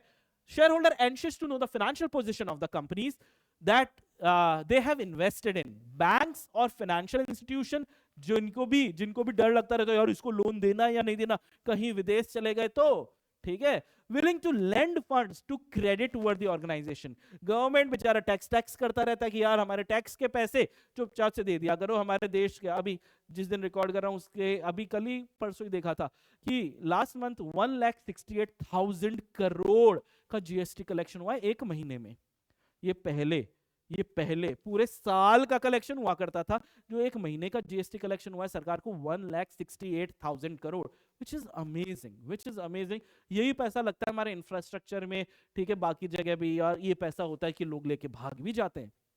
तो गवर्नमेंट को desirous of collecting taxes from trade and industry in accordance with the applicable laws, trade unions negotiation with corporate management for better wages, और insurance companies wanting to settle property. ये देखो insurance companies को मैं mark करना भूल गया था, ये भी अपन ने बात की थी, लिखा था, insurance companies wanting to settle property claims caused by fire और other disaster range of diverse users in equally diverse field rely upon audited. Rely किस पे करते हैं, मोस्ट इंपॉर्टेंट, कि भैया एक चार्टर्ड अकाउंटेंट ने ऑडिट कर दी है तो हम उस पे, ये सभी लोग इस पे रिलाय करते हैं। सर आप तो सिर्फ रीड कर रहे हो, सुनो मैं रीड कर रहा हूं, मार्क कर रहा हूं, तुम्हें भी करना है, तुम्हें भी बोलते रहना है, बोलते रहना है, क्योंकि अभी जो मेहनत कर रहे हो टाइम लग ही रहा है ना, आगे ये टाइम नहीं मिलेगा, नहीं लगाना है। तो एग्जाम में इसकी वैल्यू 1 नंबर के एमसीक्यू की, 1 नंबर के एमसीक्यू की वैल्यू है, तो आज ही ये 1 नंबर ले आओ, अगर आ गया तो आज ही आ जाना चाहिए। Can you figure out the reasons behind such reliance? It is due to the fact that, fact क्या है सर, थोड़ा दिख नहीं रहा है, ओके अभी दिख रहा है, हाँ क्या है fact? It is due to the fact that audited, अब ये मैंने ब्लू कलर से कर दिया, इटैलिक कर दिया क्योंकि थोड़ा सा इंपॉर्टेंट है, क्या है, और ये सब ऊपर नीचे हो गया, मैं अभी, it is due to the fact that audited financial statement provide confidence to the user of financial statement. सबसे पहली चीज क्या मिलती है, अगर फाइनेंशियल स्टेटमेंट ऑडिटेड है, वही वाला एग्जांपल ले लो, ऑडिटेड या अनऑडिटेड, अगर फाइनेंशियल स्टेटमेंट ऑडिटेड है तो हमें, हम कौन है, हम इन्वेस्टर है, हम कौन है, हम गवर्नमेंट है, हम कौन है, हम बैंक है, हम इंश्योरेंस कंपनी, हमें क्या आएगा, हमें सर कॉन्फिडेंस आएगा, ठीक है, हमें कॉन्फिडेंस आएगा, प्रोवाइड कॉन्फिडेंस। तो यार ये क्या मिलेगा हमें, ये उधर चला गया, ठीक है, हमें क्या मिलने वाला है सर, हमें मिलेगा कॉन्फिडेंस। ऑडिटेड फाइनेंशियल स्टेटमेंट क्या देते हैं भाई, कॉन्फिडेंस देते हैं। ये बात को आप क्या करोगे, ऐसे लिखोगे, ठीक है, जो खुद के नोट है, वो जो मैंने बोला ना छोटे छोटे वो स्लिप्स बनानी है, ऑडिटेड फाइनेंशियल स्टेटमेंट ऐसे लिखो, प्रोवाइड कॉन्फिडेंस। किस किसको मिलेगा यार ये कॉन्फिडेंस? सर ये मिलेगा शेयर होल्डर, सर ये मिलेगा इन्वेस्टर, सर ये मिलेगा बैंक्स, कैसा भी बना है, बैंक और financial institution, FI financial institution. Sir ये किसको मिलेगा? इंश्योरेंस, INSURANCE कंपनी, इंश्योरेंस सरकार नहीं लिखा, हाँ तो एक लिख लेते हैं, गवर्नमेंट। तो भैया ऑडिटेड फाइनेंशियल स्टेटमेंट क्या देंगे? भरोसा देंगे। भरोसा किस किस को देंगे? इन सभी को देंगे। इस तरीके से नोट्स बना लो। यहाँ पे सुनो, आज फ्रॉम डे 1 तुम एग्जाम के लिए प्रिपेयर कर रहे हो, ये करोगे।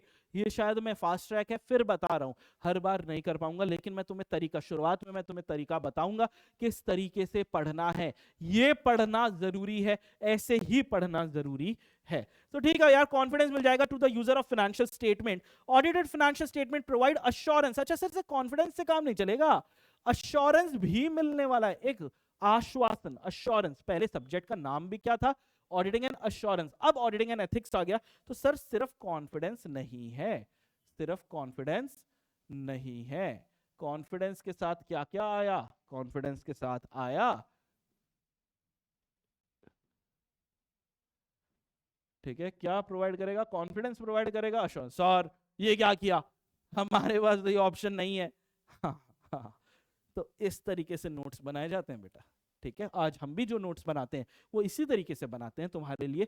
और सुनो, खुद के नोट्स, रैंकर AIR-1 की स्ट्रैटेजी बता रहा हूँ कि सर मैं आप पढ़ता हूँ, आपके नोट्स पढ़ता हूँ, याद करता हूँ, उसके बाद मैं ऐसे पढ़ते पढ़ते अपने खुद के नोट्स बनाता हूँ। ये AIR-1 की स्ट्रैटेजी है, ठीक है। मेरे को बहुत अमेजिंग लगती है कि नोट्स कब बनाओ, जब आप ICI को पढ़ रहे हो ना, तो पढ़ते पढ़ते याद नहीं करना है, पढ़ते पढ़ते नोट्स बनाते जाओ, भयंकर मजा आ जाएगा यार। मेरे को बताना तुम लोग को, तुम्हारे जो अभी वीकली टेस्ट वगैरह भी होंगे ना, उसमें भी क्या ये स्ट्रैटेजी तुम्हारे लिए काम कर रही है, मुझे ये भी बताना। तो भैया दो चीज है, provide confidence and assurance to the user who may take their decision on the basis of such audited financial statement। बाकी कुछ नहीं है, दो चीज, कॉन्फिडेंस मिल गया और अश्योरेंस हमें मिल गया, और इस चीज के हमने ये नोट्स इस तरीके से बना लिए, जिसको हमने वहां पे पोस्ट इट लगा के स्टेपल करके रख लिया। हो गया टॉपिक, एग्जाम के लिए भी ये टॉपिक हो गया है।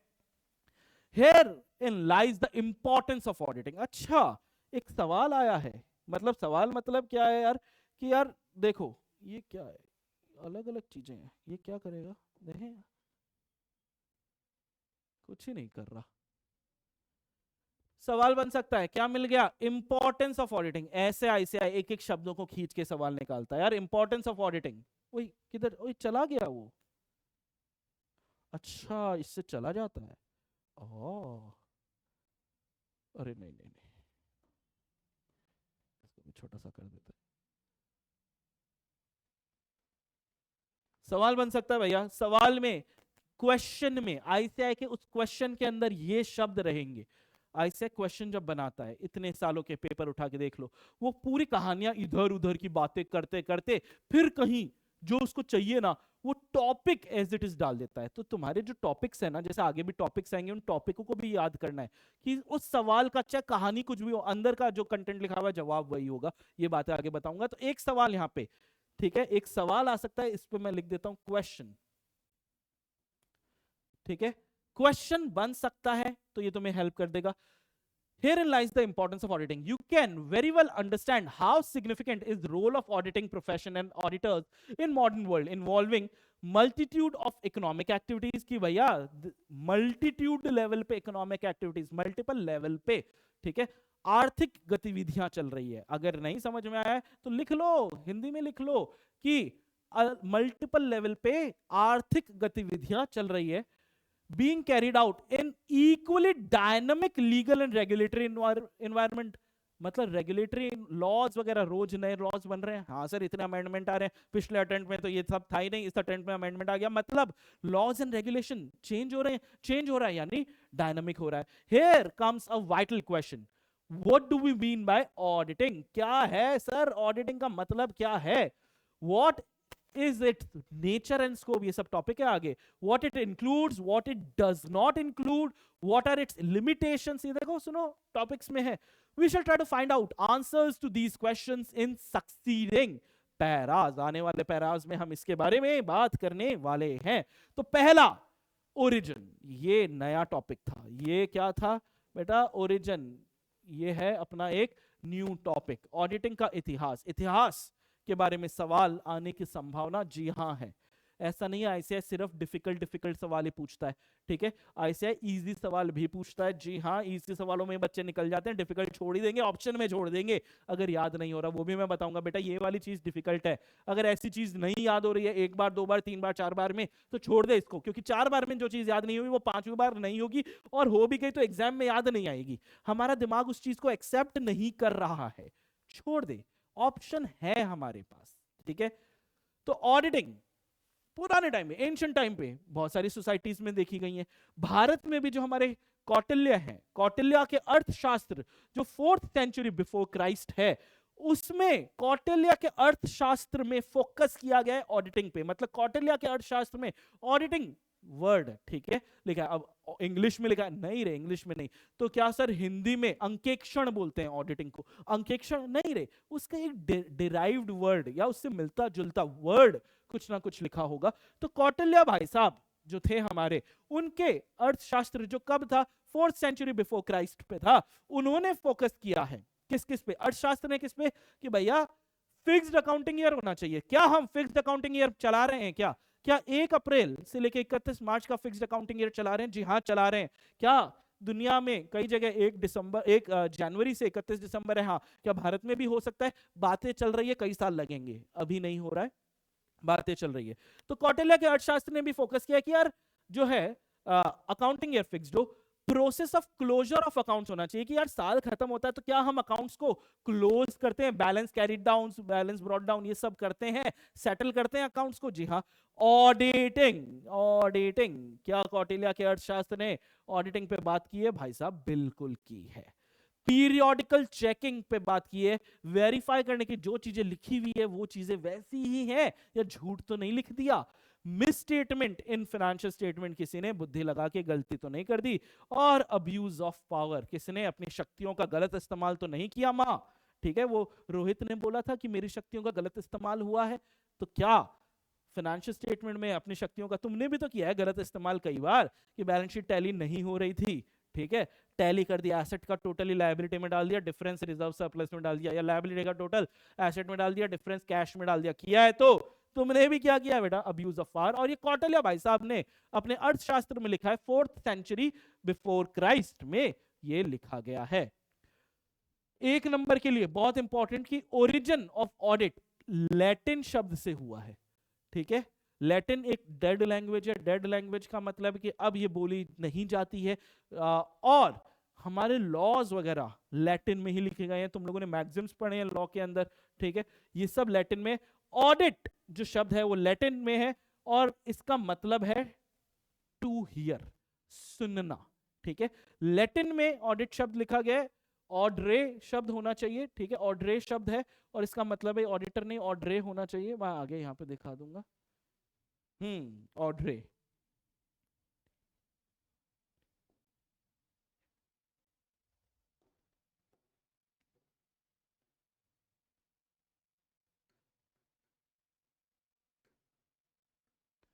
क्या शब्द है? ऑड्रे, ठीक है.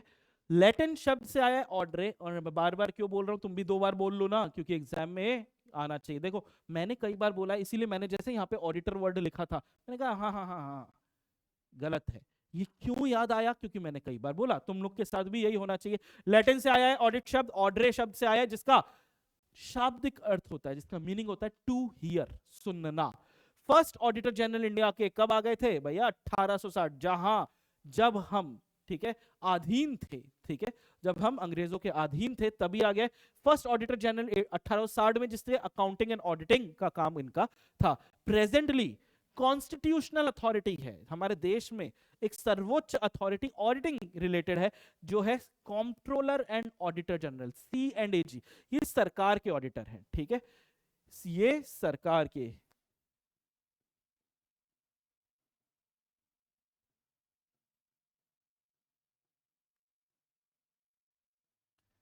ठीक है, जिनको हिंदी नहीं आती उनके लिए लिख देता हूं। गवर्नमेंट्स मतलब सरकार तक की ऑडिट होती है। क्या होती है बेटा? सरकार तक की ऑडिट होती है। तो कॉन्स्टिट्यूशनल यानी संवैधानिक, यानी हमारे संविधान, हमारे कॉन्स्टिट्यूशन में एक जगह आर्टिकल 149, आर्टिकल 150 एंड आर्टिकल 151, ये 3 आर्टिकल्स हैं हमारे संविधान में जो सीएनडीजी रिलेटेड बात करते हैं। और ये सरकार और सरकारी कंपनियां, सरकार का जहां जहां निवेश है, सरकार का एक्सपोजर है, उन सभी के ऑडिट ये अकेला बंदा, ये एक बंदा है सीएनडीजी। ठीक है, मेरे को बताना अभी हमारे सीएनडीजी कौन है। आईसीआई क्या सर कॉन्स्टिट्यूशनल अथॉरिटी नहीं है? नहीं नहीं नहीं नहीं नहीं, आईसीआई एक स्टैट्यूटरी बॉडी है। आईसीआई हमारे कॉन्स्टिट्यूशन में बोला कि हाँ ठीक है लॉ पास कर सकते हो, तो द सीए एक्ट 1949 पास हुआ, एक स्टैट्यूट पास हुआ, कॉन्स्टिट्यूशन से एक स्टैट्यूट पास हुआ और स्टैट्यूट के अंदर लिखा हुआ है, यानी कि आईसीआई बनाओ। तो आईसीआई क्या हो गई? एक कॉन्स्टिट्यूशनल बॉडी। हाँ हाँ, आईसीआई क्या हो गई? एक statutory body, act of parliament. तो भैया जब नोट्स बनाना है तो क्या करना है? ICAI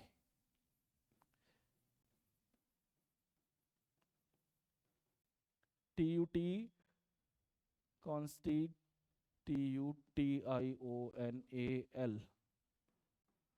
क्या आईसीआई एक कॉन्स्टिट्यूशनल बॉडी है? नहीं, आईसीआई कॉन्स्टिट्यूशनल बॉडी नहीं है। तो क्या है हमारे आईसीआई? हमारे आईसीआई है सर ये क्या करवा रहे हो आप? ये कराने से क्या फायदा है? सुनो, ये फायदा 1 और 2 नंबर का। क्योंकि क्योंकि क्योंकि क्योंकि क्योंकि क्योंकि क्योंकि कहा गया ये रहा, क्योंकि मैं चाहूंगा मेरे बच्चा 30 नंबर यहां पे और 14 मार्क्स यहां पर, 44 मार्क्स हम यहां पर ही पास हो जाएं।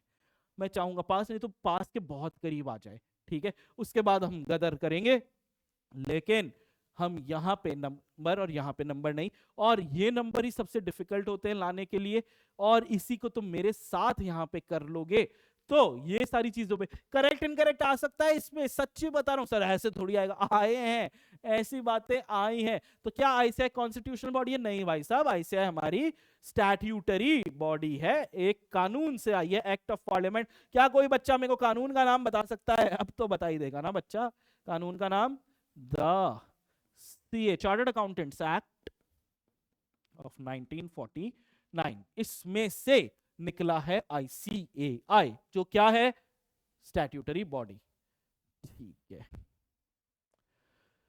आईसीआई से कर रहे हैं बेटा, आ जाइए आईसीआई पे, मार्किंग वाकिंग। ठीक है, before we get to understand the meaning or nature of auditing, let's travel back in time to know about the origin of auditing के बारे में बात कर रहा है। Auditing has existed even in ancient time, पे exist करती थी in many societies of the world including India. The reference of auditing found in Kautilya के भाई साहब, कौटिल्य भाई साहब के अर्थशास्त्र, जो कौन सी सदी के थे? 4th century के थे। It talks about fixed accounting. Kautilya के अर्थशास्त्र किस किस चीजों के बारे में बात कर रहा है? कौटिल्य भाई साहब का अर्थशास्त्र जो है वो बात कर रहा है भाई साहब, एक तो फिक्स अकाउंटिंग ईयर के बारे में बात कर रहा है, प्रोसेस ऑफ क्लोजर का तरीके पे बात कर रहा है, ठीक है, and audit for the same year, concept of periodical checking and verification पे बात कर रहा है, existed even in those time.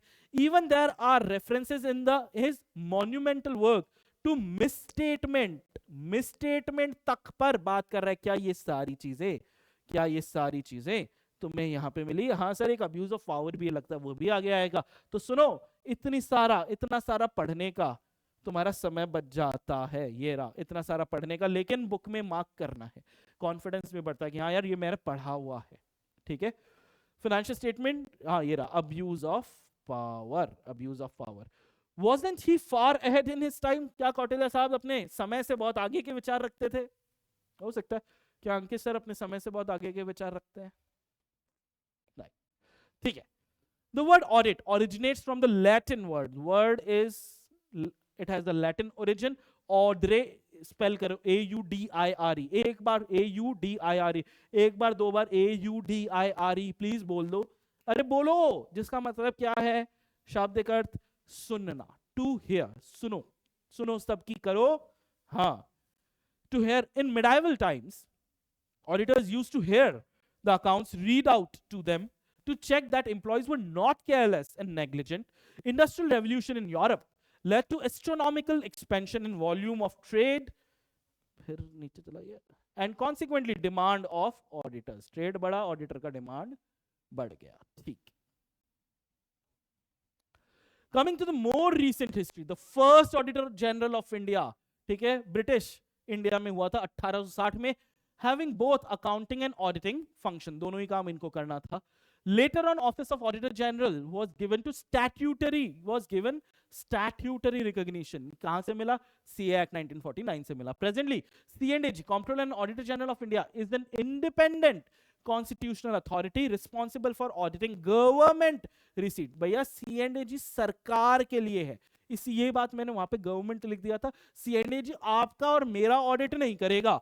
अगर हमारे पे सरकार ने पैसा नहीं इन्वेस्ट किया, अंकित जी को 100 करोड़ रुपए दे दिए, ठीक है, सरकार पार्टनर बन गई मेरे किसी वेंचर के अंदर, तब शायद C&AG आ सकता है। लेकिन इन जनरल C&AG आपकी और मेरी ऑडिट नहीं करेगा। C&AG किसकी करेगा? गवर्नमेंट। अरे उरी उरी उरी उरी, C&AG किसका करेगा भाई? गवर्नमेंट रिसीट एंड एक्सपेंडिचर का ऑडिट कौन करेगा? C&AG, ठीक है, करेगा। The Institute of Chartered Accountants of India was established and a statutory body है। भैया हम क्या है, ठीक है, ICAI क्या है? कलर चाहिए, कलर, ये कलर। ICAI क्या है भैया? ICAI है स्टैट्यूटरी बॉडी। किस स्टैट्यूट से आई है? एक्ट ऑफ पार्लियामेंट 1949 लिख दिया भैया, CA एक्ट लिख देते ना, act of parliament 1949 for regulating the profession of chartered accountancy in India. फिर नेक्स्ट टॉपिक आया, सुनो, नेक्स्ट टॉपिक आ रहा है। क्या इस टॉपिक से पहले तुम नोट्स क्रिएट कर पाओगे? वैसे कुछ खास नोट्स नहीं है, ठीक है। एक बार इन चीजों को देखकर क्या तुम नोट्स क्लियर कर पाओगे?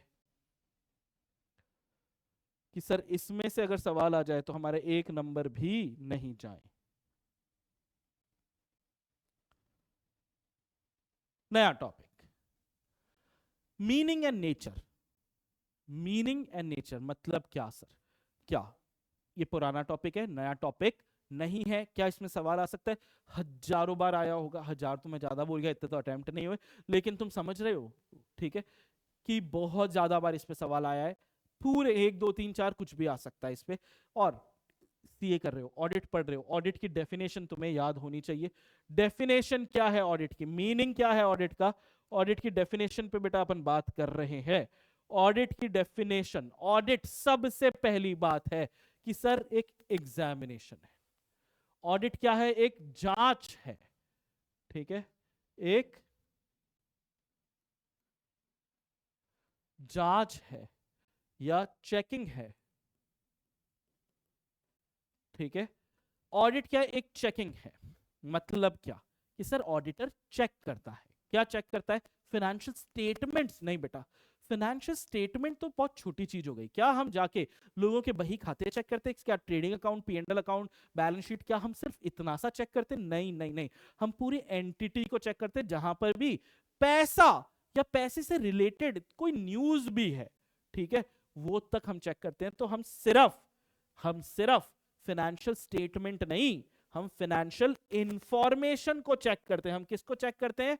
फाइनेंशियल इंफॉर्मेशन को हम चेक करते हैं। फाइनेंशियल होना चाहिए, नॉन फाइनेंशियल बहुत कम करते हैं। मेजर जहां पे भी पैसे पे इंपैक्ट पड़ेगा हम उस चीज को चेक करते हैं। तो audit is an independent examination of financial information. Sir आपने इंडिपेंडेंट वर्ड को बोल्ड में लिखा है लेकिन पढ़ा है नहीं, समझो, इसके लिए मैं तुम्हें समझाना चाह रहा हूं। मेरी वाइफ, मान लो कि अगर एक बिजनेस पर्सन है, ठीक है, उसका व्यापार है, और उसने बोला यार अंकित, हाँ ठीक है, तुम्हारी एक ऑडिट फर्म में तुम पार्टनर हो, ठीक है, हाँ मैं एक ऑडिट फर्म में पार्टनर हूँ, ठीक है, ये है, मैं लीगल चीजें मैं चेक कर लेता हूँ, ठीक है, कंप्लायंस वगैरह ये सब मैं चेक करता हूँ, फॉरेंसिक ऑडिटिंग वाला पार्ट मैं चेक कर लेता हूँ। फॉरेंसिक के क्या होता है? फ्रॉड वगैरह जो चीजें होती हैं उनको चेक करने का काम मेरा रहता है। तो हमारे पास चार्टर्ड अकाउंटेंट्स है, कंपनी सेक्रेटरीज है, लॉयर्स है, सीएफएज है, एक्चुअरी है, ये सारे हमारे पार्टनर है। ऐसे अलाउ करता है नॉन चार्टर्ड्स को भी, लेकिन वो प्रोफेशनल होने चाहिए एक सीए फर्म में पार्टनर होने का, उसका परमिशन वगैरह लिया जाता है। तो बात हुई मेरी वाइफ जो एक बिजनेस पर्सन है और उसका व्यापार है, उसने कहा कि यार अभी अभी तुम्हारा लेक्चर देखा था, ठीक है, अगर तुमने ऑडिट करवा दी, ठीक है, फाइनेंशियल स्टेटमेंट में मोहर वगैरह लगवा दी, तो बैंक वैंक भी लोन वोन ज्यादा आसानी से दे देंगे। एक काम करो, मेरे फाइनेंशियल स्टेटमेंट में लगा दो ठप्पा, ठीक है, फाइनेंशियल स्टेटमेंट में तुम्हारी फर्म से ऑडिट करवा के ठप्पा लगवा दो। अब जैसे ही हमारी फर्म ऑडिट करने देख रहे हैं कि मेकअप चार्जेस लगा दिया, 2 मेकअप चार्जेस, ठीक है, 2 हैंडबैग चार्जेस, ठीक है, 2 ब्यूटी पार्लर चार्जेस। मैंने कहा है ये बिजनेस एक्सपेंडिचर थोड़ी है। वो कह रही है कि भाई कैसे नहीं है बिजनेस एक्सपेंडिचर, हम जाते हैं ये सब चीजें करवाते हैं, उसके बाद हम बहुत सुंदर सुंदर हो जाते हैं, फिर जो भी हमारा सामान वामान जो भी हम बेच रहे हैं, ठीक है, वो बहुत अच्छे से बिकता है, तो हम अपने आप को अगर बहुत अच्छे से रखेंगे तो सामान बिकेगा। मैंने कहा हाँ यार मेक सेंस, लेकिन क्या क्या ये ब्यूटी पार्लर मेकअप चार्जेस, क्या इनको एक बिजनेस एक्सपेंडिचर के तौर पे लिया जा सकता है? सर अगर मेरा काम हेयर सलून ब्यूटी पार्लर का ये तो क्यों नहीं? नहीं सर, हमारा सामान तो जो हम जो व्यापार करते हैं, हम किराने की दुकान खोल के रखें, ठीक है, ग्रोसरी किराने की दुकान खोल, वहां पे क्या मैं ब्यूटी पार्लर चार्जेस का डिडक्शन ले सकता हूँ? अब तो इतना टैक्स पढ़ चुके हो, क्या मैं ब्यूटी पार्लर चार्जेस का डिडक्शन ले सकता हूँ? मैं कहा हाँ ये नहीं चलेगा। ओहो हो, ठीक है, जो एकदम से ऐश्वर्या राय बन के बैठी थी हमारी वाइफ, वो एकदम से, ठीक है, काली माता बन गई, ठीक है, क्या यहाँ पे बेलन उड़ रहा है, यहाँ पे, ठीक है, करछी भाले, ठीक है, ये सब चल रहे हैं, एकदम अटैक वटैक हो जाएगा कि कैसे कैसे साइन नहीं करेगा, घर वापस नहीं आना क्या, ठीक है, हिम्मत है क्या तेरी, बोलो बेटा। मैं इंडिपेंडेंटली एकदम अच्छे से ऑडिट कर पाऊंगा कि मेरे को तो ये ब्यूटी पार्लर चार्जेस डिडक्शन चाहिए। मैंने कहा देवी मेरे से ले जा पैसे, कि हाँ हाँ हाँ 2 ब्यूटी पार्लर, P&L में डेबिट साइड में 2 ब्यूटी पार्लर ये चाहिए। ये पॉसिबल है क्या? नहीं। लेकिन मैं, मेरे में इतनी हिम्मत है क्या कि मैं अपनी वाइफ को बोल सकूं कि मैं इसका डिडक्शन, ये अलाउड नहीं है, ये गलत बात है? नहीं।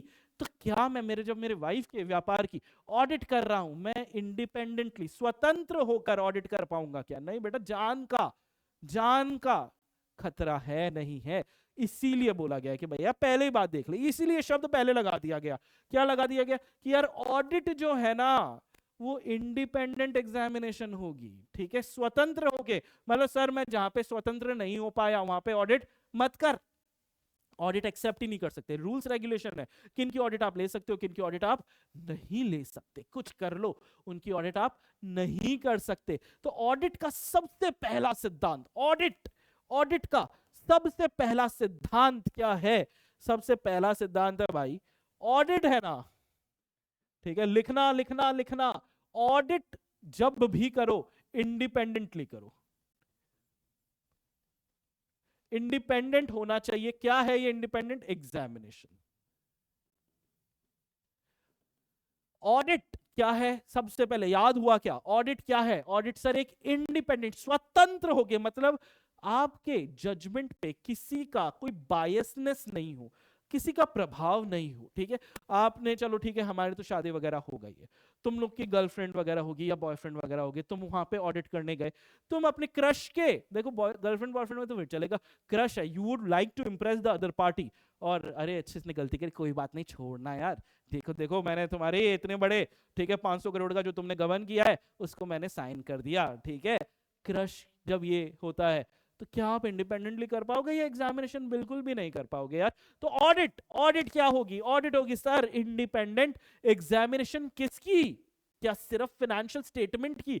नहीं सर, फाइनेंशियल स्टेटमेंट तो एक जगह है, ऐसी बहुत सारी जगह हो सकती है एक एंटिटी के अंदर जहां पे हमको फाइनेंस रिलेटेड जानकारियां मिले। फाइनेंशियल स्टेटमेंट की तो करेंगे ही करेंगे, साथ में और भी बहुत सारी जगह है जहां से वित्तीय जानकारियां मिल सकती है, फाइनेंशियल इंफॉर्मेशन। तो ये एग्जामिनेशन किसका होगा भाई? ये एग्जामिनेशन होगा फाइनेंशियल इंफॉर्मेशन। फाइनेंशियल स्टेटमेंट की बात नहीं कर रहा, लिखना पड़ेगा, नहीं तो एग्जाम में क्या है, बहते हाथ से हमारे, क्योंकि इतनी बार हम फाइनेंशियल स्टेटमेंट लिखते हैं, हम फाइनेंशियल स्टेटमेंट ही लिख देंगे। इसीलिए ध्यान रखना, ऑडिट फाइनेंशियल इंफॉर्मेशन की होगी। सर ये किसके होंगे फाइनेंशियल इंफॉर्मेशन? सर किसी भी एंटिटी के हो सकते हैं। किसी भी एंटिटी मतलब सर कंपनी के हो सकते हैं, एलएलपी हो सकती है, पार्टनरशिप हो सकता है, प्रोप्राइटरशिप हो सकता है, हिंदू अनडिवाइडेड फैमिली हो सकती है, एनजीओ तक हो सकता है जिनका उद्देश्य ही प्रॉफिट कमाना नहीं है, उनके तक के फाइनेंशियल इंफॉर्मेशन हो सकते हैं। तो ये फाइनेंशियल इंफॉर्मेशन भाई किसके होए सर, किसी के भी ले लो, ठीक है। ये financial information of any entity, चाहे ये एंटिटी प्रॉफिट ओरिएंटेड है, मतलब पैसा कमाना है या नहीं, जिनका उद्देश्य पैसा कमाना है। आज नॉर्मल एक कंपनी है, सेक्शन 8 कंपनीज की बात नहीं कर रहा, लेकिन एक नॉर्मल कंपनी, हमारा उद्देश्य तो शायद पैसा कमाना होगा ही ना, पैसा कमाए या नहीं कमाए दैट्स अ डिफरेंट थिंग, लेकिन उद्देश्य आपका एम क्या है यार, अल्टीमेटली टू बी प्रॉफिटेबल, ठीक है। But there are companies like section 8 company या कोई ट्रस्ट है, सोसाइटी है, ठीक है, जिनका उद्देश्य जन सेवा करना है, वेलफेयर है। तो क्या सर हम उनकी तक की ऑडिट करेंगे? जी हाँ बेटा, हम उन तक की ऑडिट करेंगे, क्योंकि आज किसी मंदिर का एग्जांपल ले लो, बड़े मंदिर वगैरह हैं, ठीक है, करोड़ों करोड़ों का चढ़ावा आता है, क्या ऑडिट होनी जरूरी है? बिल्कुल जरूरी है, कहीं गबन तो नहीं हो जाए। कोविड के टाइम पे कई सारे मंदिर के दान पेटी में से गबन हुआ था, शायद तुम्हें इसके बारे में पता भी होगा। या कई सारी ऐसे एनजीओज हैं जिन पे फैमा या इन्फोर्समेंट डायरेक्टरेट का शिकंजा कस रहा है, क्यों सर? टेरर फंडिंग थी, ठीक है, और उसको डोनेशन देके बैंड बजा दी, ठीक है। ये सब जो भारत में ब्लास्ट हुए थे कुछ साल पहले, ठीक है, उसमें पता लगा था कई सारे एनजीओ के थ्रू पैसा रूट हुआ था। तो कितनी गलत बात है, क्योंकि वो ऑडिट से बच गए थे, उस समय लॉज नहीं थे, इस वजह से ये हो पाया। इसीलिए प्रॉफिट ओरिएंटेड एंटिटीज की तो हम ऑडिट करेंगे ही, in fact of any entity profit oriented और नॉट। मतलब और नॉट का क्या मतलब हुआ? ये किसकी बात कर रहे हैं? एनपीओ की भी, हम एनपीओ की भी क्या करने वाले हैं? ऑडिट करने वाले हैं। ऑडिट क्या है? रिपीट कर देते हैं, ऑडिट एक इंडिपेंडेंट, रिपीट कर दो, ऑडिट क्या है? ऑडिट एक इंडिपेंडेंट एग्जामिनेशन है। किसके सर? फाइनेंशियल इंफॉर्मेशन के। किसके फाइनेंशियल इंफॉर्मेशन? किसी भी एंटिटी के फाइनेंशियल इंफॉर्मेशन, चाहे वो एंटिटी प्रॉफिट ओरिएंटेड हो या ना हो, चाहे वो एंटिटी प्रॉफिटेड। सर सिर्फ बड़ी बड़ी कंपनियों की ऑडिट करें? एक बिरजू नाई जो बरगद के पेड़ के नीचे बैठ के, ठीक है, हेयर कट कर रहा है, लेकिन उसका टर्नओवर होगा अच्छा खासा, तो सर उस बिरजू नाई की ऑडिट कर सकते हैं? बेटा ऑडिट हम उसकी भी कर सकते हैं, साइज से फर्क नहीं पड़ता, ठीक है, साइज ऑफ द व्यापार से फर्क नहीं पड़ता। ऑडिट किसी की भी की जा सकती है, करनी है नहीं करनी है डिफरेंट थिंग, की तो जा सकती है, of any entity profit oriented और नॉट, और ऑफ एनी साइज और लीगल फॉर्म। मैंने लीगल फॉर्म में बोला था ना कि सर कंपनियों, एलएलपीओ, partnership, proprietorship, HUF, society, trust, कुछ भी हो, किसी भी तरीके से भारत में काम किया जा सकता है, उनकी ऑडिट किया जा सकता है। तो सुन लो, ऐसे प्रॉफिट ओरिएंटेड और नॉट, इररिस्पेक्टिव ऑफ साइज और लीगल फॉर्म, ठीक है। एंटिटी का कोई भी साइज हो या कोई भी लीगल फॉर्म, ठीक है, कोई फर्क नहीं पड़ता। फाइनेंशियल इंफॉर्मेशन किसी भी एंटिटी से है, चाहे वो प्रॉफिट ओरिएंटेड है या नहीं है, चाहे उसका कोई भी, इररिस्पेक्टिव है, ठीक है। ये तुम लोग को आवाज आ रही है ना, ये टूट जाएगा। इररिस्पेक्टिव ऑफ साइज और लीगल फॉर्म। क्यों कर रहे हैं? क्यों कर रहे हैं सर ये इंडिपेंडेंट एग्जामिनेशन? क्यों इतनी मेहनत हो रही है? क्यों हो रही है उसकी बात सुनो, समझो। इंडिपेंडेंट एग्जामिनेशन से मैंने एरो यहां पे दिया है, क्यों दिया? कि सर ये आप कह रहे हो इतनी मेहनत करनी है, ठीक है, और इंडिपेंडेंट भी रहना है, क्यों? इससे क्या फायदा होगा अगर ऑडिट हो गई? तो उससे क्या फायदा होगा? क्योंकि जब ये इंडिपेंडेंट एग्जामिनेशन की जाती है ना, when such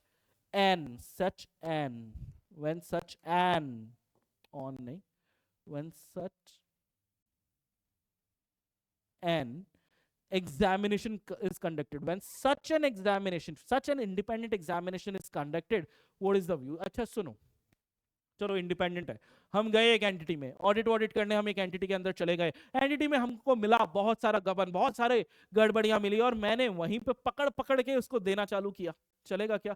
कि तूने हमारे देश का पैसा खराब किया है, तूने इन्वेस्टर्स का पैसा खराब किया है, हमारे देश पे तूने कलंक लगाया, तेरे को तो भाई यहीं पकड़ के पीटूंगा। चलेगा क्या?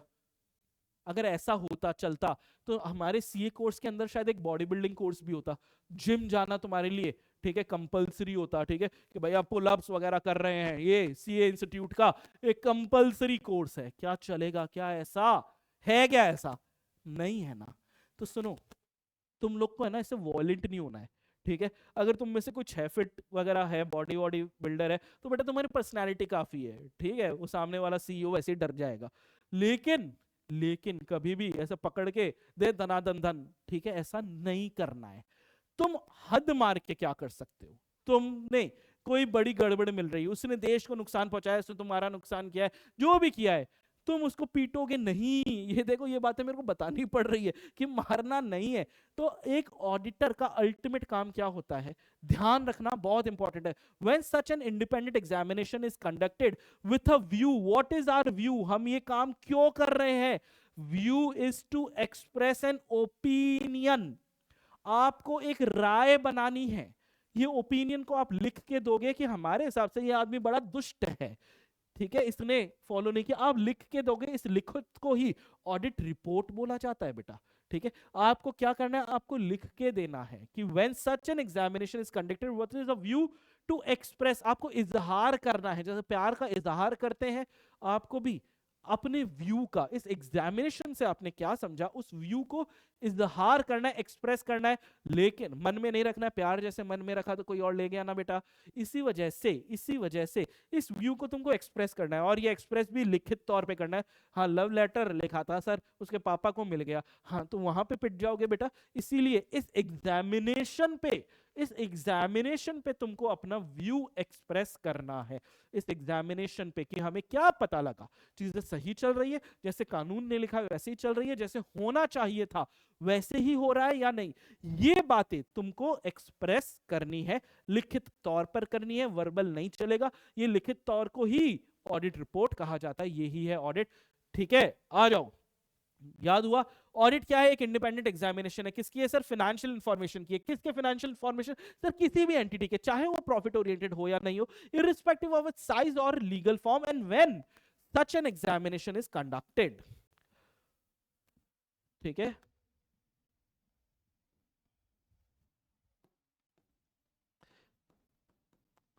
ये प्लीज लिखो, ये डेफिनेशन, ये बहुत इंपॉर्टेंट डेफिनेशन, एग्जाम में आया नहीं आया, लेकिन पूरी ऑडिट के लिए ये डेफिनेशन बहुत इंपॉर्टेंट है।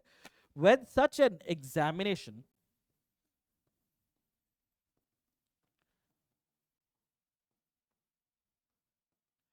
is conducted, what is the ultimate उद्देश्य? एक चार्टर्ड अकाउंटेंट, एक ऑडिटर का अल्टीमेट उद्देश्य क्या है? व्यू इज टू एक्सप्रेस, क्या करना है? इजहार करना है सर, एक्सप्रेस एन ओपिनियन। अब सर ऐसे ही लगा, हम कंपनी में गए, सीईओ बहुत सुंदर थी, हमने उसको देखा, उसने मेरे को देखा, प्यार हो गया, तो मैंने प्यार का इजहार कर दिया, ओपिनियन, कि मुझे लगता है कि मुझे आपसे प्यार हो गया। ये नहीं, इसीलिए एक शब्द आ गया है, ये शब्द दे दिया है भाई इसने कि भैया इधर उधर के एक्सप्रेशंस नहीं करने हैं। देयर ऑन, ये देयर ऑन मतलब ये जो फाइनेंशियल इंफॉर्मेशन पे है ना, उसी पे अपनी राय को व्यक्त करना, इधर उधर की राय को। आज ड्रेस अच्छी नहीं लग रही है तुम्हारी, अरे ये राय नहीं एक्सप्रेस करनी है रे, ये फाइनेंशियल इंफॉर्मेशन पे जो राय बनाई है ना, वो राय एक्सप्रेस करनी है, और कोई भी राय एक्सप्रेस नहीं करनी है, ठीक है। इसलिए फाइनेंशियल वर्ड लिखा है, अगर ये वर्ड हटा देते तो किसी भी इंफॉर्मेशन पे तुम अपनी राय व्यक्त कर सकते थे। आज ये वाला लिपस्टिक का शेड तुम पे सूट नहीं किया, ओहो बहुत भारी है, इसीलिए ये शब्द बहुत जरूरी था बेटा। फाइनेंशियल इंफॉर्मेशन पे अपनी राय व्यक्त करें, इधर उधर के कमेंट्स को अपने मन में रखें, नहीं तो पिटाई पिटाई हो जाएगी। क्या तुम्हें ऑडिट की डेफिनेशन याद हो? ये एक बार, ठीक है, सुन लो, उम्मीद यही कर रहा हूं मैं कि तुम साथ साथ में लिख रहे हो। तुम क्या कर रहे हो? तुम साथ साथ में लिख रहे हो, और ऐसे याद होगा ऑडिटर को। अब सुनो, इस पे आया है 3 मार्क्स का क्वेश्चन, 3 मार्क्स का, ठीक है, 4 मार्क्स का, 3 और 4 मार्क्स का क्वेश्चन आया है, 3 और 4 मार्क्स, ठीक है। इस मार्क्स के अंदर क्या है? ये वर्ड जरूर था क्वेश्चन के अंदर, ये वर्ड जरूर था, ठीक है। ऑडिटर को क्या करना है, ऑडिटर को इंश्योर करना है। क्वेश्चन में इंश्योर वर्ड लिखा हुआ था, तुम्हें भी इस वर्ड को ध्यान देना है कि ऑडिटर को क्या क्या, जब भी आप किसी कंपनी में एंटिटी में ऑडिट करोगे, मैंने बोला यार फाइनेंशियल इंफॉर्मेशन की ऑडिट करनी है, लेकिन क्या इस फाइनेंशियल इंफॉर्मेशन के अंदर फाइनेंशियल स्टेटमेंट आते हैं? जी हाँ, हमारे ट्रेडिंग P&L बैलेंस शीट, अगर मैन्युफैक्चरर हो तो मैन्युफैक्चरिंग अकाउंट भी, कॉस्ट शीट वगैरह भी, ये सारी चीजें जो है सब्सिडरी बुक्स वगैरह सब आ सकती हैं, ये आती है, ये फाइनेंशियल इंफॉर्मेशन का एक पार्ट है। तो तुम्हें ध्यान देना है कि हम फाइनेंशियल स्टेटमेंट एक पार्ट है, ये ओनली पार्ट नहीं, इसके अलावा भी देंगे, तो हम फाइनेंशियल स्टेटमेंट को भी देखेंगे। तो ऑडिटर को इंश्योर करना है कि जो हमारे फाइनेंशियल स्टेटमेंट है ना, वो किसी को मिसलेड नहीं कर रहे। फाइनेंशियल स्टेटमेंट क्या नहीं कर रहे भाई, किसी को मिसलेड नहीं कर रहे, ठीक है, किसी को गुमराह नहीं कर रहे। ये फाइनेंशियल स्टेटमेंट जो ट्रेडिंग P&L बनाई है, आप लोग को बनाना आता है क्या? Trading account, P&L account, balance sheet कहां से बनाए थे? फाइनल अकाउंट्स किया था तुमने 11वीं 12वीं फाउंडेशन के अंदर, फाइनल अकाउंट्स तुम लोगों ने कहां से बनाए थे? सर हमको ट्रायल बैलेंस दिया था। अच्छा, ट्रायल बैलेंस क्या भगवान ने दिया था बना के? नहीं नहीं सर, ट्रायल बैलेंस जो है होता है ना, वो क्लोजिंग बैलेंसेस होता है लेजर अकाउंट का, ऐसा हमारे टीचर ने बताया था। अच्छा, लेजर अकाउंट में डेटा कहां से आया था? लेजर अकाउंट में सर, लेजर अकाउंट में सब्सिडरी बुक से आया था डेटा। सब्सिडरी बुक्स में डेटा कहां से आया भाई? सब्सिडरी बुक्स में sir books of original entry से आया था। क्या होता है books of original entry? Sir journal होती है बुक्स ऑफ ओरिजिनल एंट्री। अच्छा, तो भैया जो आपके फाइनेंशियल स्टेटमेंट है वो as per books of accounts होने चाहिए। बुक्स ऑफ अकाउंट्स कुछ और ही बोल रहा है, ये कुछ और ही बोल रहा है, ऐसा नहीं होना चाहिए। जो भी अमाउंट है वो प्रॉपरली लिखा होना चाहिए, ठीक है। ट्रायल बैलेंस में कुछ और लिखा था, यहाँ पे सर लिखते लिखते गलती हो गई, इसीलिए बैलेंस शीट नहीं टैली हो रही है। हुआ था ना ये चीजें कि सर हमने जल्दी जल्दी में, या पता नहीं हम किसी के बारे में सोच रहे थे तो हमसे अमाउंट गलत लिख दिया गया। अब बेटा ऐसा नहीं चलेगा। तो as per books of account proper amount proper होना चाहिए, और फाइनेंशियल स्टेटमेंट बचपन से सुना है हमारे ट्रू एंड फेयर होने चाहिए। उसका क्लासिफिकेशन, फाइनेंशियल स्टेटमेंट को कौन से अकाउंट को classify, real account, nominal person करते हो ना क्लासिफाई, क्लासिफाइड, डिस्क्राइब और disclose as per accounting standard. तुमको पढ़ाया गया अकाउंटिंग स्टैंडर्ड्स, कुछ पढ़ रहे हो, कुछ आगे भी पढ़ोगे। तो ये जो भी चीजें हैं फाइनेंशियल स्टेटमेंट, आप लोग को पता है कि आप अपने मन मर्जी से नहीं बना सकते भाई। अकाउंटिंग स्टैंडर्ड्स हैं, आपको अकाउंटिंग स्टैंडर्ड्स को फॉलो करना पड़ेगा। तो अकाउंटिंग स्टैंडर्ड के हिसाब से क्लासिफाइड, डिस्क्राइब, डिस्क्लोज किया गया है। एक बार 3 शब्द बोल दो मेरे को, classified, describe, disclose, classified, describe, disclose, classified, describe, disclose, classified, describe, disclose किया गया है एज पर अकाउंटिंग स्टैंडर्ड। तो ये तो बात हुई फाइनेंशियल स्टेटमेंट की, क्योंकि फाइनेंशियल स्टेटमेंट सिर्फ एक पार्ट है फाइनेंशियल इंफॉर्मेशन का। और क्या करेंगे सर? सर और जो एंट्रीज है ना, जो भी जर्नल एंट्रीज है, वो जर्नल एंट्री में कहां से आता है? सर बिल विल जो होते हैं, उन बिल को देख के हम जर्नल एंट्री पास करते हैं। तो एंट्रीज को सपोर्ट करने के लिए कोई बिल, वाउचर, ये सब होगा। तो entry supported by sufficient and appropriate audit evidence. अभी ये शब्द शायद तुमको इंपॉर्टेंट नहीं लगे, लेकिन ऑडिटर की लाइफ के लिए ये शब्द जितना इंपॉर्टेंट है ना, क्या ही बताऊं। आगे तुम पढ़ोगे तुम्हें समझ में आएगा बेटा। और जो बच्चे पहले से पढ़ रखे हैं उन्हें पता लगे, अरे आ गया, अरे आ गए है ये, कि यार हमारे ऑडिट एविडेंस जो होते हैं, हमारे ऑडिट एविडेंस क्या होता है भैया? जो ऑडिट की है, हमने ऑडिट की है कि ये जो एंट्री की है, ये एंट्री सही है नहीं है, मैं कैसे चेक करूं? अच्छा, ये एंट्री तुमने इस बिल को देख के की, हमने बिल को देखा, एंट्री को देखा, हाँ इस बिल के हिसाब से ये एंट्री होनी चाहिए थी, ठीक है। तो ये बिल मेरे लिए एक एविडेंस हो गया, ठीक है, कि हाँ इसके हिसाब से एंट्री की है तो ठीक है। ये ऑडिट एविडेंस, इनको क्या बोलते हैं?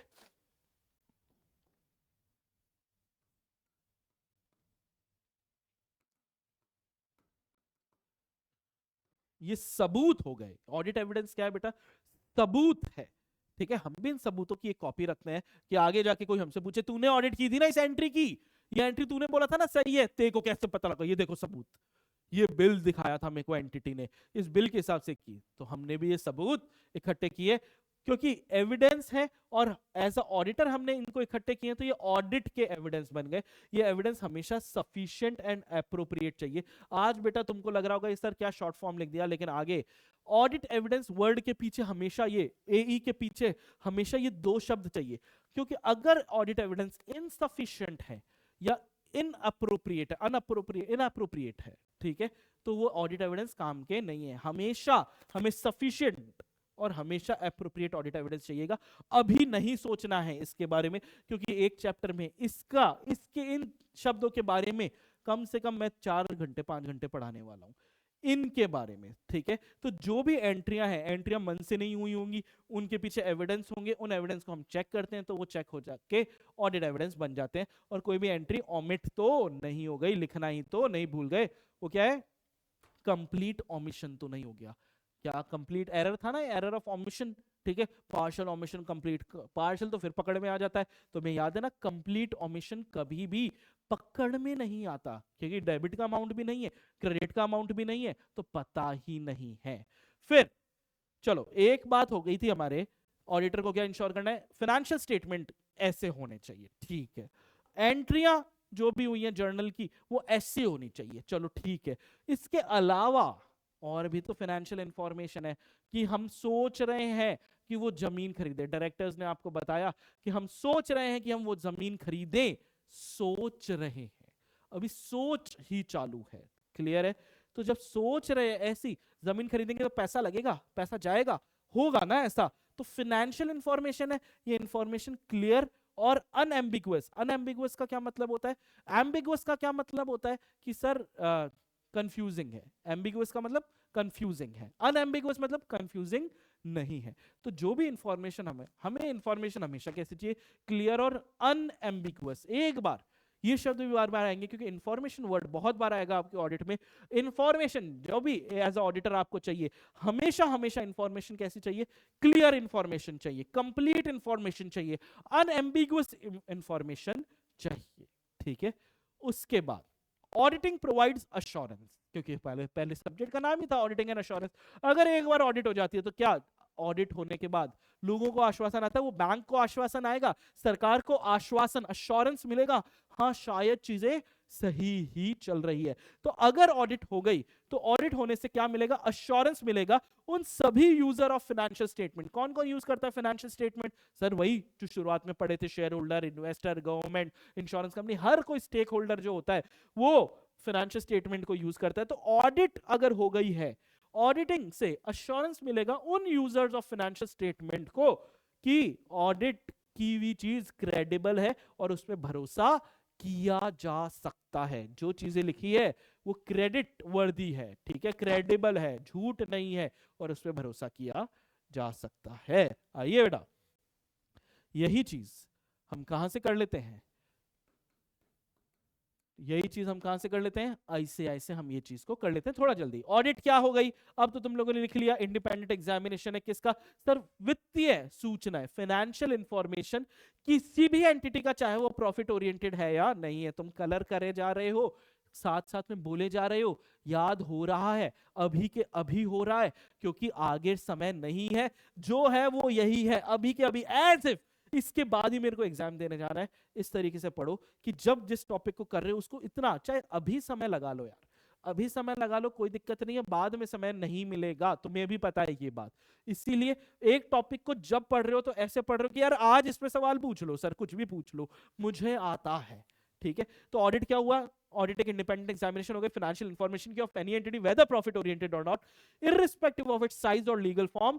When such an examination is conducted, what is the view is to, क्या है उद्देश्य, इजहार करना किसका, अपनी राय का, राय किस पे, इस इंडिपेंडेंट एग्जामिनेशन किसकी, फाइनेंशियल इंफॉर्मेशन की, और कोई राय पे एक्सप्रेस नहीं कर देना है, with view to express an opinion thereon an inclusive, ठीक है, इन्होंने भी इंसिसिव लिखा, इंक्लूसिव होना चाहिए था। An inclusive analysis of the अब meaning of auditing brings out the following points clearly. अब एग्जाम के लिए अगर तुमको ये डेफिनेशन को एक्सप्लोर करना है, अगर डेफिनेशन पे मैंने बताया था ना 3 या 4 नंबर का सवाल आ गया, अगर इस डेफिनेशन के बारे में आपको कोई बातें देखनी है, करनी है, तो ये वाले पॉइंट्स में से जितने पॉइंट याद रहे, ठीक है, उतने लिख देना। देखो इसी डेफिनेशन को इन्होंने, ठीक है, खींच तान के खोल खाल के लिख दिया है, और क्या लिखा है, इस डेफिनेशन का एनालिसिस किया है, ठीक है, एनालिसिस ऑफ दिस डेफिनेशन।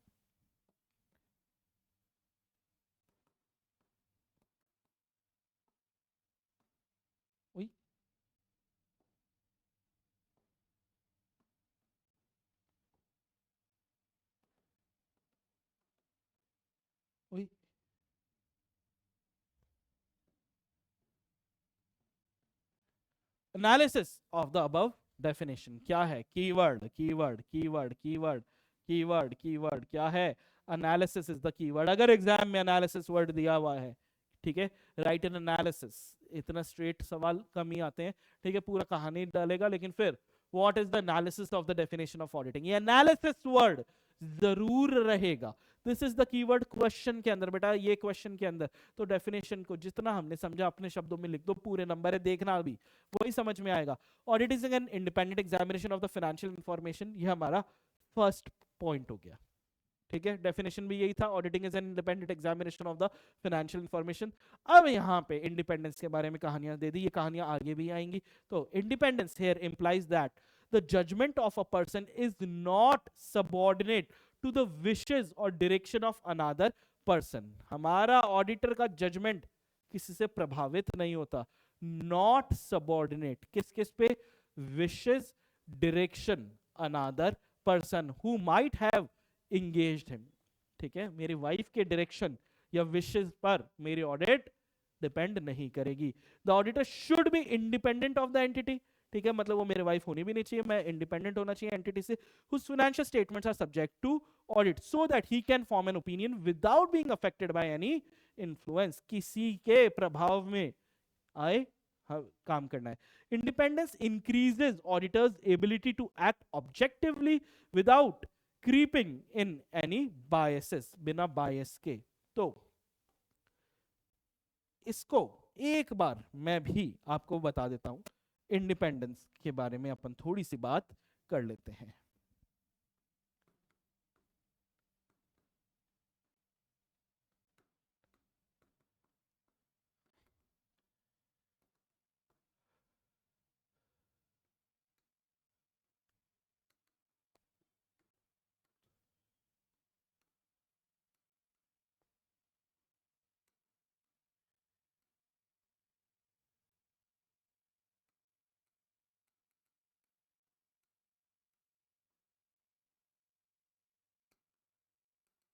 भैया किसी के भी विशेष डायरेक्शन से सबऑर्डिनेट नहीं होना चाहिए।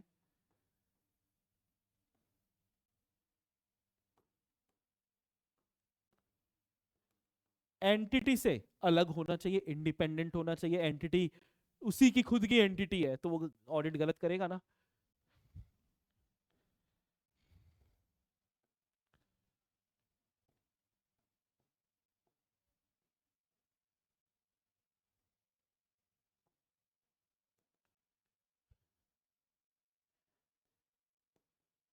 मेरे को लगता है जितना टारगेट मैंने किया था वो पूरा नहीं होगा, कोई बात नहीं, कोई बात नहीं, आराम से करेंगे।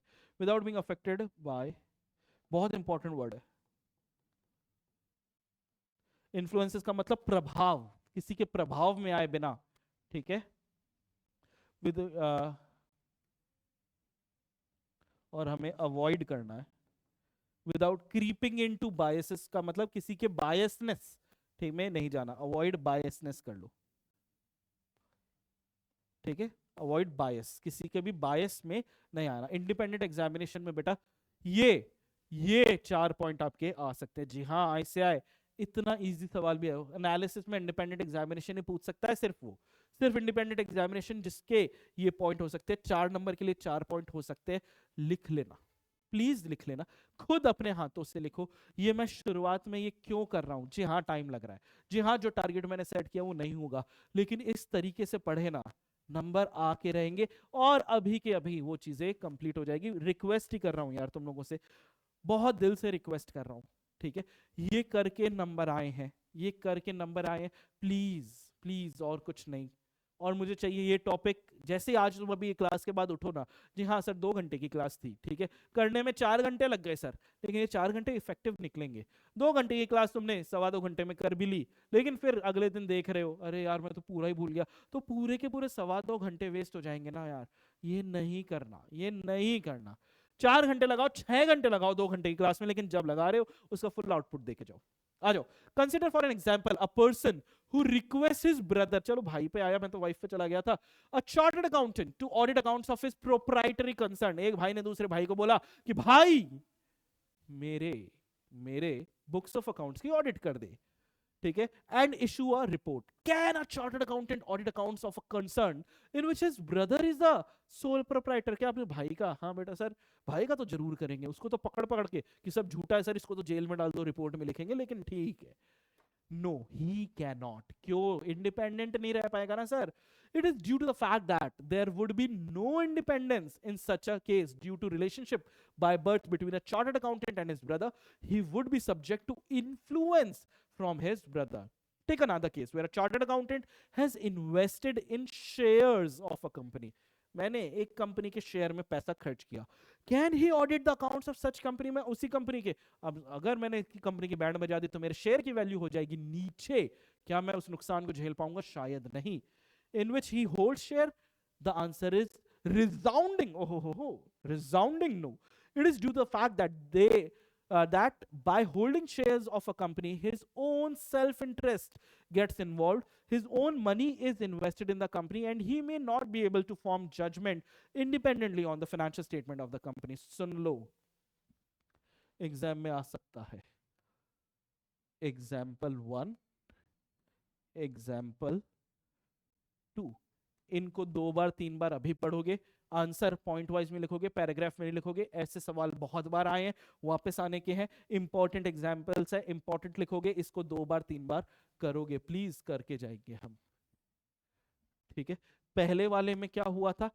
ब्लड रिलेशन, ठीक है, या किसी भी रिलेशन। दूसरे वाले में क्या हुआ था? सेल्फ इंटरेस्ट, शेयर वेयर खरीद लिए थे, सेल्फ इंटरेस्ट। दोनों ही इंपॉर्टेंट एग्जांपल्स है, दोनों ही करके जाएंगे हम। 2 बार अभी कर लोगे, समझ में आ जाएगा। The entity whose financial information is examined need not necessarily be profit oriented. मैंने बताया था ना, एनजीओ के भी कर सकते हैं, मंदिर वगैरह की बात किया था। Like in case of a business, it can be non-profit organization like an NGO or a charitable trust. Audit can be undertaken in respect of any organization, be it small, medium or large. Further, it can be conducted for any entity irrespective of legal structure. That is, मैंने आपको बोला था LLP partnership, ये सारी बातें तुमसे किया हुआ हूँ बेटा। मैं एनजीओ की बात किया हुआ हूँ, मैं चैरिटेबल ट्रस्ट की ऑर्गेनाइजेशन की बात किया हुआ हूँ, स्मॉल मीडियम लार्ज की बात किया हुआ हूँ, या एंटिटी जहाँ पे प्रोप्राइटरी कंसर्न की कर सकते हैं, partnership firm, LLP, private company, public company, society, trust, H U H अच्छा नहीं बना,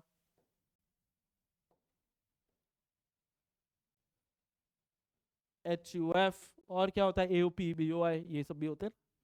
The purpose of audit is to express an opinion. ये तीसरा पॉइंट हो गया। तो मैंने फर्स्ट पॉइंट तुमको यहाँ पे बताया था, audit is an independent examination analysis में, ये फर्स्ट पॉइंट हुआ। ये इधर दूसरा पॉइंट आया बेटा, आइडियली ऐसे को मार्क करना चाहिए था, या उन्होंने किया तो ध्यान नहीं। और ये तीसरा पॉइंट आया, 3 नंबर के लिए ये डेफिनेशन आ गई। ठीक है, express an opinion on the financial statement, same चीज वापस लिख दी। 3 नंबर के लिए 3 चीजें अलग लिख दी, जिसमें लास्ट वाले में उन्होंने कुछ भी एक्स्ट्रा नहीं बताया। इस वाले के अंदर उन्होंने इंडिपेंडेंस, ये वाला जो फर्स्ट पॉइंट है उसमें इंडिपेंडेंस का मतलब उन्होंने बता दिया, जिसको हम लोगों ने यहाँ पे लिख लिया। फर्स्ट पॉइंट में ये नंबर आ गए, सेकेंड पॉइंट के अंदर, ठीक है, ये एनजीओ स्मॉल मीडियम ये सब बता दिया, और ये कंपनियों के बारे में बता दिया, और थर्ड तो एज इट इज लिख दिया। Understand that preparation and presentation of financial statement of an entity is the responsibility of the management. Accounts banana auditor का काम नहीं है, preparation presentation financial statement management का काम है, ये ऑडिटर का काम नहीं है। वो बना के देंगे, फिर हम ऑडिट करेंगे। हम खुद ही अगर फाइनेंशियल स्टेटमेंट बनाएंगे और उस फाइनेंशियल स्टेटमेंट की हम खुद ही ऑडिट करेंगे, तो बेटा गलत हो जाएगा ना। हम अपनी गलतियां निकालेंगे कि आपका अकाउंटेंट को अकाउंट्स करनी नहीं आती, उसको निकाल दिया जाए, ओहो अकाउंटेंट तो मैं ही हूं, ऐसे थोड़ी होगा। तो preparation presentation FS, responsibility management की। Auditor expresses an opinion on financial statement by means of written audit report. तो इस बात को, क्योंकि आगे भी बहुत बार आएगा, तुम एक बार और लिख लेना, फाइनेंशियल स्टेटमेंट का प्रिपरेशन और प्रेजेंटेशन, ये दोनों ही काम, ये रिस्पॉन्सिबिलिटी किसकी है, ये क्या है?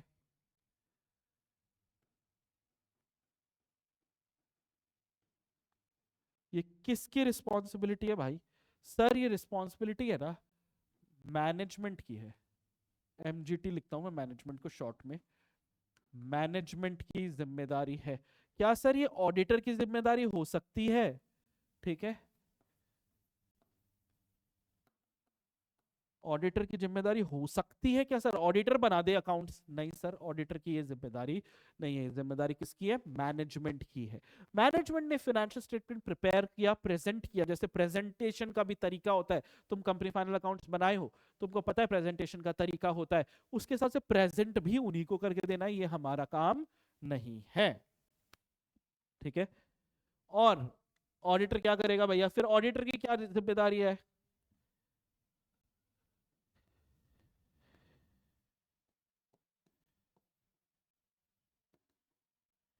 ऑडिटर्स रिस्पॉन्सिबिलिटी क्या है?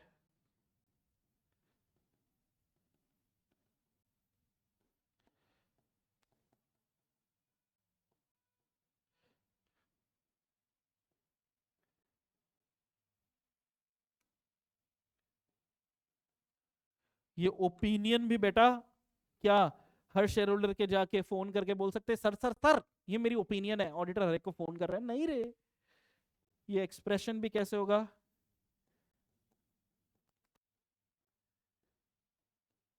Return report. इस रिपोर्ट को ही हम क्या बोलते हैं?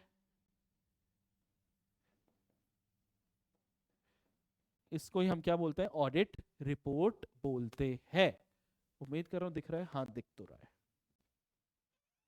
उसके बाद in doing so he has to see that financial statement would not mislead. हमने बोल दिया था कि मिसलीडिंग नहीं होना चाहिए, ये बात पहले ही कर लिया था कहीं। Accounts have been drawn up with reference to entity's books of account. ये सारी बातें सर बहुत पहले की थी। कहाँ की थी? ये एक पेज एक्स्ट्रा आ गया क्या? हाँ सर, ये बातें यहाँ पे की थी। ये does not misled books of accounts properly, ये सब चीजें अब यहाँ आ रही है। यार ये गलत आ गया लगता है, इसको डिलीट कर देते हैं। भाई यही डिलीट हो रहा है ना, और तो कोई उड़ तो नहीं जाएगा? नहीं, ठीक है ठीक है। तो आ जाओ। ये फाइनेंशियल स्टेटमेंट मिसलेड नहीं करेगा। Accounts drawn up with reference to books of account, entries supported by sufficient appropriate audit evidence। evidence लिखा है सर यहाँ पे, audit का लिखा है, आगे हर जगह audit evidence आएगा। none of the entries in the books of account omitted, कोई भी omit नहीं किया। information clear unambiguous है। financial statement classified describe disclose किसके हिसाब से? अकाउंटिंग स्टैंडर्ड के हिसाब से। Statement of accounts true and fair है। अब या तो तुम यहां से 1 2 3 4 करो, ठीक है, एक काम तो करो ही करो, यहाँ पे जरूर 1 2 3 4 get on the 1 2 3 4 get on the audit floor, get on the audit floor. बैठे क्यों हो? उठो उठो, get on the audit floor. 1 2 3 4 5 6 7 यहां से कर लो, या फिर तुम लोग को ये सारी चीजें यहां पे मिल जाएंगी। ठीक है, जितना सा यहां पे लिखा हुआ है उतने से के ही नंबर है बेटा, आगे के नंबर नहीं है। क्लियर है? आ जाओ। ऑडिटिंग प्रोवाइड्स अश्योरेंस, ये भी लास्ट लाइन में वहां पे लिखा था। ऑडिटिंग क्या दे रहा है? Assurance. Its basic nature lies in providing assurance to user of financial statement, providing confidence to the user. हमने बोला था कॉन्फिडेंस एंड अश्योरेंस तो बहुत पहले लिख लिया है। To the users of financial statement, such an assurance lends credibility to the financial statement. Audited financial statement provide confidence to the users that financial information reflected in financial statement can be relied upon. चलो, एक ये छोटा सा topic, पहले ये बड़ा सारा topic हुआ करता था। आज ठीक है, कितनी देर की क्लास हो गई? 1.25 घंटे की हो गई। सिर्फ ये वाला टॉपिक करा के मैं आज छोड़ रहा हूँ। ठीक है, आज की क्लास में सिर्फ ये वाला टॉपिक करा के अपन छोड़ देंगे। पहली क्लास है, अगली क्लास में अपन आगे का कंटिन्यू करेंगे। कोई भाग नहीं रहा हूं, उम्मीद कर रहा हूं कि तुम्हें समझ में आएगा। और इससे रिलेटेड कोई भी क्वेश्चन है पीछे, वो सब भी आप करोगे। कुछ क्वेश्चंस तो मैं भी करवा दूंगा, ठीक है, लेकिन कुछ क्वेश्चन सारे नहीं करवा पाऊंगा यार, प्लीज ध्यान रखना। तो interdisciplinary relationship with diverse subject, मैंने आपको बोला था यार ऑडिट, शुरुआत में याद है क्या मैंने एक बात बोली थी आपको कि ऑडिट एक ऐसा सब्जेक्ट है जिसका आपके सारे subjects, accounts, tax, FM, costing, eco, ठीक है, लॉ, ठीक है, हर एक से इसका रिश्ता नाता है अच्छा खासा। मतलब आप तभी एक अच्छे ऑडिटर बन पाओगे जब आपको ये सारे सब्जेक्ट्स आते हैं। इसीलिए सीए के अंदर आपको सारे सब्जेक्ट पढ़ाते हैं हम, ताकि आपका जो मोनोपोली वाला काम है, ऑडिट वाला जो आपका मोनोपोली का काम है कि आपके अलावा कोई और कर नहीं सकता, उसमें सारे सब्जेक्ट का ज्ञान आपको चाहिए। इसीलिए जब हम डिस्कस करने वाले हैं तो हम सारे सब्जेक्ट्स के बारे में बातचीत करने वाले हैं। तो आ जाओ, सबसे पहले ऑडिटिंग का सबसे गहरा नाता, इसका सबसे बड़ा भाई, ठीक है, तू ही मेरा दोस्त है, तो ऑडिटिंग का सबसे प्यारा दोस्त, सबसे खास दोस्त, जिगरी है अकाउंटिंग। ठीक है, अगर तुमको अकाउंटिंग नहीं आती तुम अच्छे ऑडिटर बन ही नहीं सकते। तो अकाउंटिंग के बारे में आपको दो चीज जानने की जरूरत है, पूरा पढ़ना ही नहीं है, चार्ट में सारी चीजें लिख दी है मैंने जो पूरा टॉपिक में है, कि ऑडिटिंग, अगर आपको अच्छा ऑडिटर बनना है ना बेटा, तो आपको अकाउंटिंग की साउंड नॉलेज होनी चाहिए, अच्छी खासी नॉलेज होनी चाहिए। ऐसा नहीं कर लो debit what goes out, credit what, हाँ जिन्होंने भी कम्स इन बोल दिया ना, ठीक है बेटा, you don't have a sound knowledge. Debit what, credit what, याद है क्या? रियल अकाउंट है, debit what goes out, credit what, फिर कम्स इन बोल रहा है। सुन नहीं, साउंड नॉलेज ऑफ अकाउंटिंग, पहले अकाउंटिंग सीख के आओ। इसीलिए हमने 11वीं से ऑडिटिंग नहीं पढ़ाई है, 11वीं 12वीं फाउंडेशन तक भी ऑडिटिंग नहीं, because we wanted you to have a sound knowledge of accounting. अब हमें ऐसा लगता तो है कि तुम्हें साउंड नॉलेज है, ठीक है, लेकिन है, हाँ पक्का अकाउंटिंग आता है, तो साउंड नॉलेज ऑफ अकाउंटिंग होना चाहिए। और रिव्यू कर पाओ आप फाइनेंशियल स्टेटमेंट को, यानी फाइनेंशियल स्टेटमेंट बनाने आने चाहिए, तब तो रिव्यू करके ये देख यहाँ पे ये गड़बड़ है, वहां पे ये गड़बड़ है, ये तुम पता लगा पाओ। तो और अच्छे ऑडिटर बनने के लिए अकाउंटिंग की साउंड नॉलेज एंड रिव्यू कर पाओ फाइनेंशियल स्टेटमेंट को। ऑडिटिंग का रिश्ता लॉ के साथ गहरा रिश्ता है इसका भी, good knowledge of business law, ठीक है। हमें वो हिंदू मैरिज एक्ट और इन सब में सक्सेशन एक्ट और नहीं भी आए चलेगा बेटा, लेकिन कंपनीज एक्ट आना पड़ेगा, एलएलपी एक्ट आना पड़ेगा, FEMA foreign exchange management act आना पड़ेगा, securitisation and enforcement of security interest act जो है सरफेसी, ठीक है, securitisation and reconstruction of financial asset and enforcement of security interest act जो है वो आना ही पड़ेगा। सर नाम याद हो नहीं रहा, हो जाएगा। प्रोडक्शन कॉस्टिंग पढ़ाते हैं, कॉस्ट सिस्टम का आपको अच्छा नॉलेज होना जरूरी है। इकोनॉमिक्स पढ़ी है, क्योंकि familiar with economic environment end of the client, ये आपको आना पड़ेगा। फिर क्या है, बिहेवियरल साइंस, आपको देखते ही, ऑडिटर को देखते ही कंपनी का अकाउंटेंट के पेट में दर्द हो जाता है, सर मेरा पेट खराब हो गया मैं जा रहा हूं, नहीं चलेगा हर बार, हाँ सर आज पेट में भयंकर दर्द है एकदम, तो बिहेवियर्स भी समझो लोगों के, कि नॉलेज ऑफ ह्यूमन बिहेवियर भी तुमको पता होना चाहिए, तब कि हाँ तुमको देखते ही आदमी के एकदम परखच्चे उड़ जाते हैं, हवाइयां उड़ जाती है, तो ये पता होगा कि शायद कुछ तो गड़बड़ है। ऑडिटिंग का स्टैटिस्टिक्स एंड मैथमेटिक्स के साथ भी गहरा रिश्ता, क्या कि भैया आपको सैंपलिंग, ये बातें भी चैप्टर्स के पार्ट है बेटा, कि सुनो एक एंटिटी में, और बड़ी एंटिटीज है, रिलायंस है, टाटा की कोई एंटिटी है, ठीक है, अदानी की कोई एंटिटी, कोई भी बड़ी कंपनी है, क्या एक ऑडिटर, एक सिंगल नन्ना मुन्ना ऑडिटर, ठीक है, उसकी एक एक एंट्री की ऑडिट कर पाएगा? बेटा जन्म निकल जाएंगे, एक साल की ऑडिट खत्म नहीं होगी। तो हम सारी एंट्रीज की ऑडिट नहीं कर सकते हैं आइडियली, ह्यूमनली नॉट पॉसिबल है। सर मैं करके दिखाऊंगा, हो सकता है तू कर ले बेटा, इन ह्यूमंस भी तो होते हैं, तो लेकिन एक ह्यूमनली हर एंट्री, हर छोटी मोटी चीज की ऑडिट करना शायद प्रैक्टिकली पॉसिबल ना हो पाए, इसीलिए हम सैंपल उठाते हैं, सारी एंट्रीज में से हम सैंपल पिक करते हैं, ये भी मैं आपको सिखाऊंगा कैसे करते हैं। उसमें आपको स्टैटिस्टिक्स एंड मैथमेटिक्स काम में आती है। लग रहा था ना कि मैथ्स तो फाउंडेशन में छूट गई, वैसे छूट गई, लेकिन कुछ फॉर्मूलाज जो आपको प्रैक्टिकल ऑडिट में, अभी थियोरेटिकल, अभी पढ़ने के लिए काम नहीं आएंगे, असली में जब ऑडिट करने जाओगे सर तब का तब देखेंगे, सीए तो बन जाए। जी हाँ, तो स्टैटिस्टिक्स मैथमेटिक्स काम आती है। डेटा प्रोसेसिंग, आजकल data is the new oil, सुना है ना, जिसके पास आज हमारे डेटा लीक हो जाते हैं, पैसे भयंकर पैसों में बिकते हैं हमारे फोन नंबर्स वगैरह, तो data processing, verification of inventory के लिए काम आता है। फाइनेंशियल मैनेजमेंट, डेटा प्रोसेसिंग वगैरह आपके ईडीपी जो ऑडिटिंग होती है, यानी एंटरप्राइज डेटा प्रोसेसिंग जो होता है, यानी कंप्यूटर पे जो ऑडिट होता है, वो फाइनेंशियल मैनेजमेंट में। आप ये एरोज गलत बन गए हैं,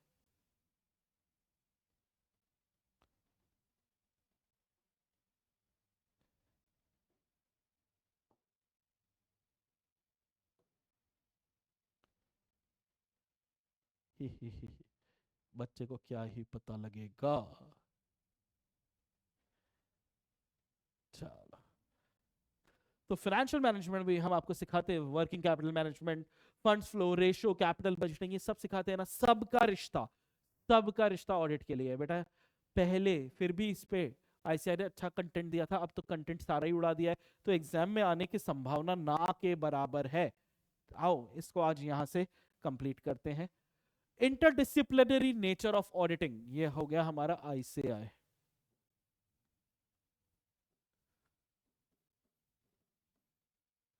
इंटरडिसिप्लिन, कई सारे डिसिप्लिन ने ऑडिटिंग क्या है, इंटरडिसिप्लिनरी इन नेचर। ऑडिटिंग क्या है,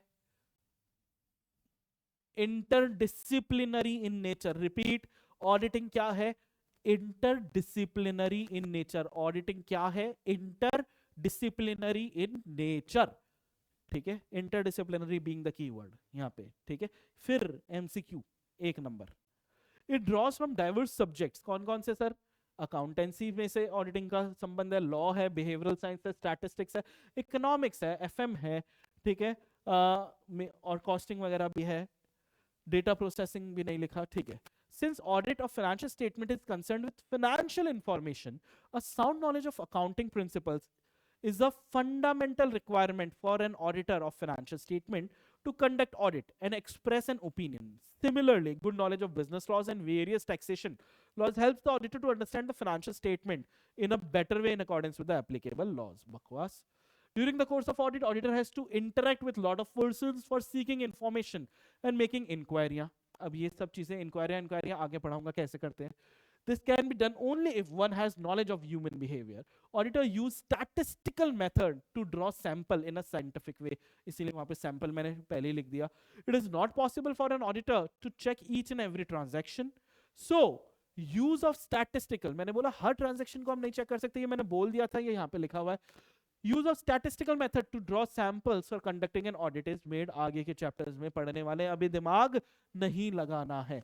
Knowledge of subject like economics helps the auditor to be familiar with overall economic environment in which specific businesses operating. Financial management deals with issues such as funds flow, working capital management, ratio analysis, etc. An auditor is expected to be knowledgeable about these for applying some of the audit procedures and carrying out audit effectively. Besides knowledge of financial markets, comprised in study of financial management is expected. ये भी बकवास.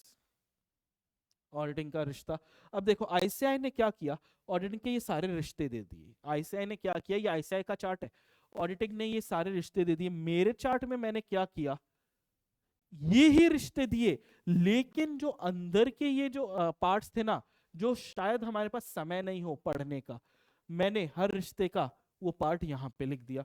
तो बेटा एक सवाल मन में आ रहा होगा कि क्या सर सिर्फ नोट्स याद करने से चलेगा क्या? बेटा अगर हिम्मत है ना तो सारे नोट्स याद होने चाहिए, सारे, लेकिन वो नहीं होता.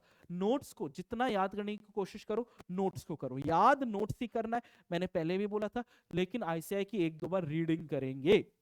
ठीक है, याद तो नोट्स ही करना है, आईसीआई की हम 1-2 बार रीडिंग करेंगे. ऑडिटिंग एंड अकाउंटिंग के बारे में लिखा हुआ है.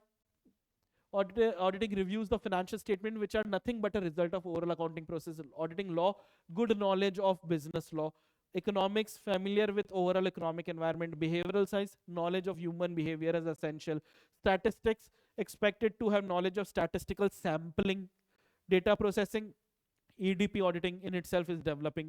तो कुछ खास लिखा नहीं है जितना वहां पे लिखा है. फाइनेंशियल मैनेजमेंट में वर्किंग कैपिटल, फंड्स फ्लो, ये सब लिखा है. प्रोडक्शन में कॉस्ट सिस्टम, प्रोडक्शन, मार्केटिंग, खत्म. तुमको सिर्फ वो चार्ट याद करना है. Learn only chart, not from here. Objective of audit, ये वाला टॉपिक है जो आज अच्छा खासा 2 घंटे के करीब 1 hour 57 minutes हो गए. मैं तुम्हें और ज्यादा आज परेशान नहीं करूंगा.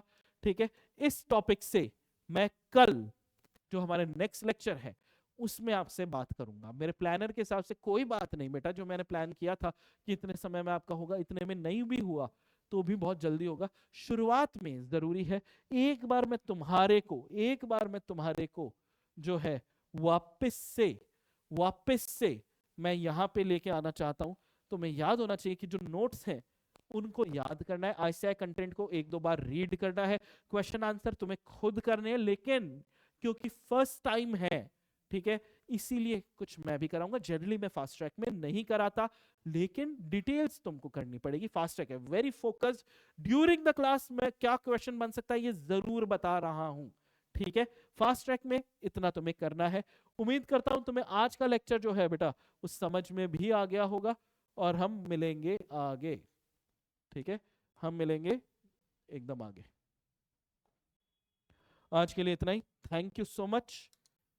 लिख लिख के बोल के, हाँ अब तुम जाके बैठ सकते हो। आज के लिए इतना ही, बाय बाय।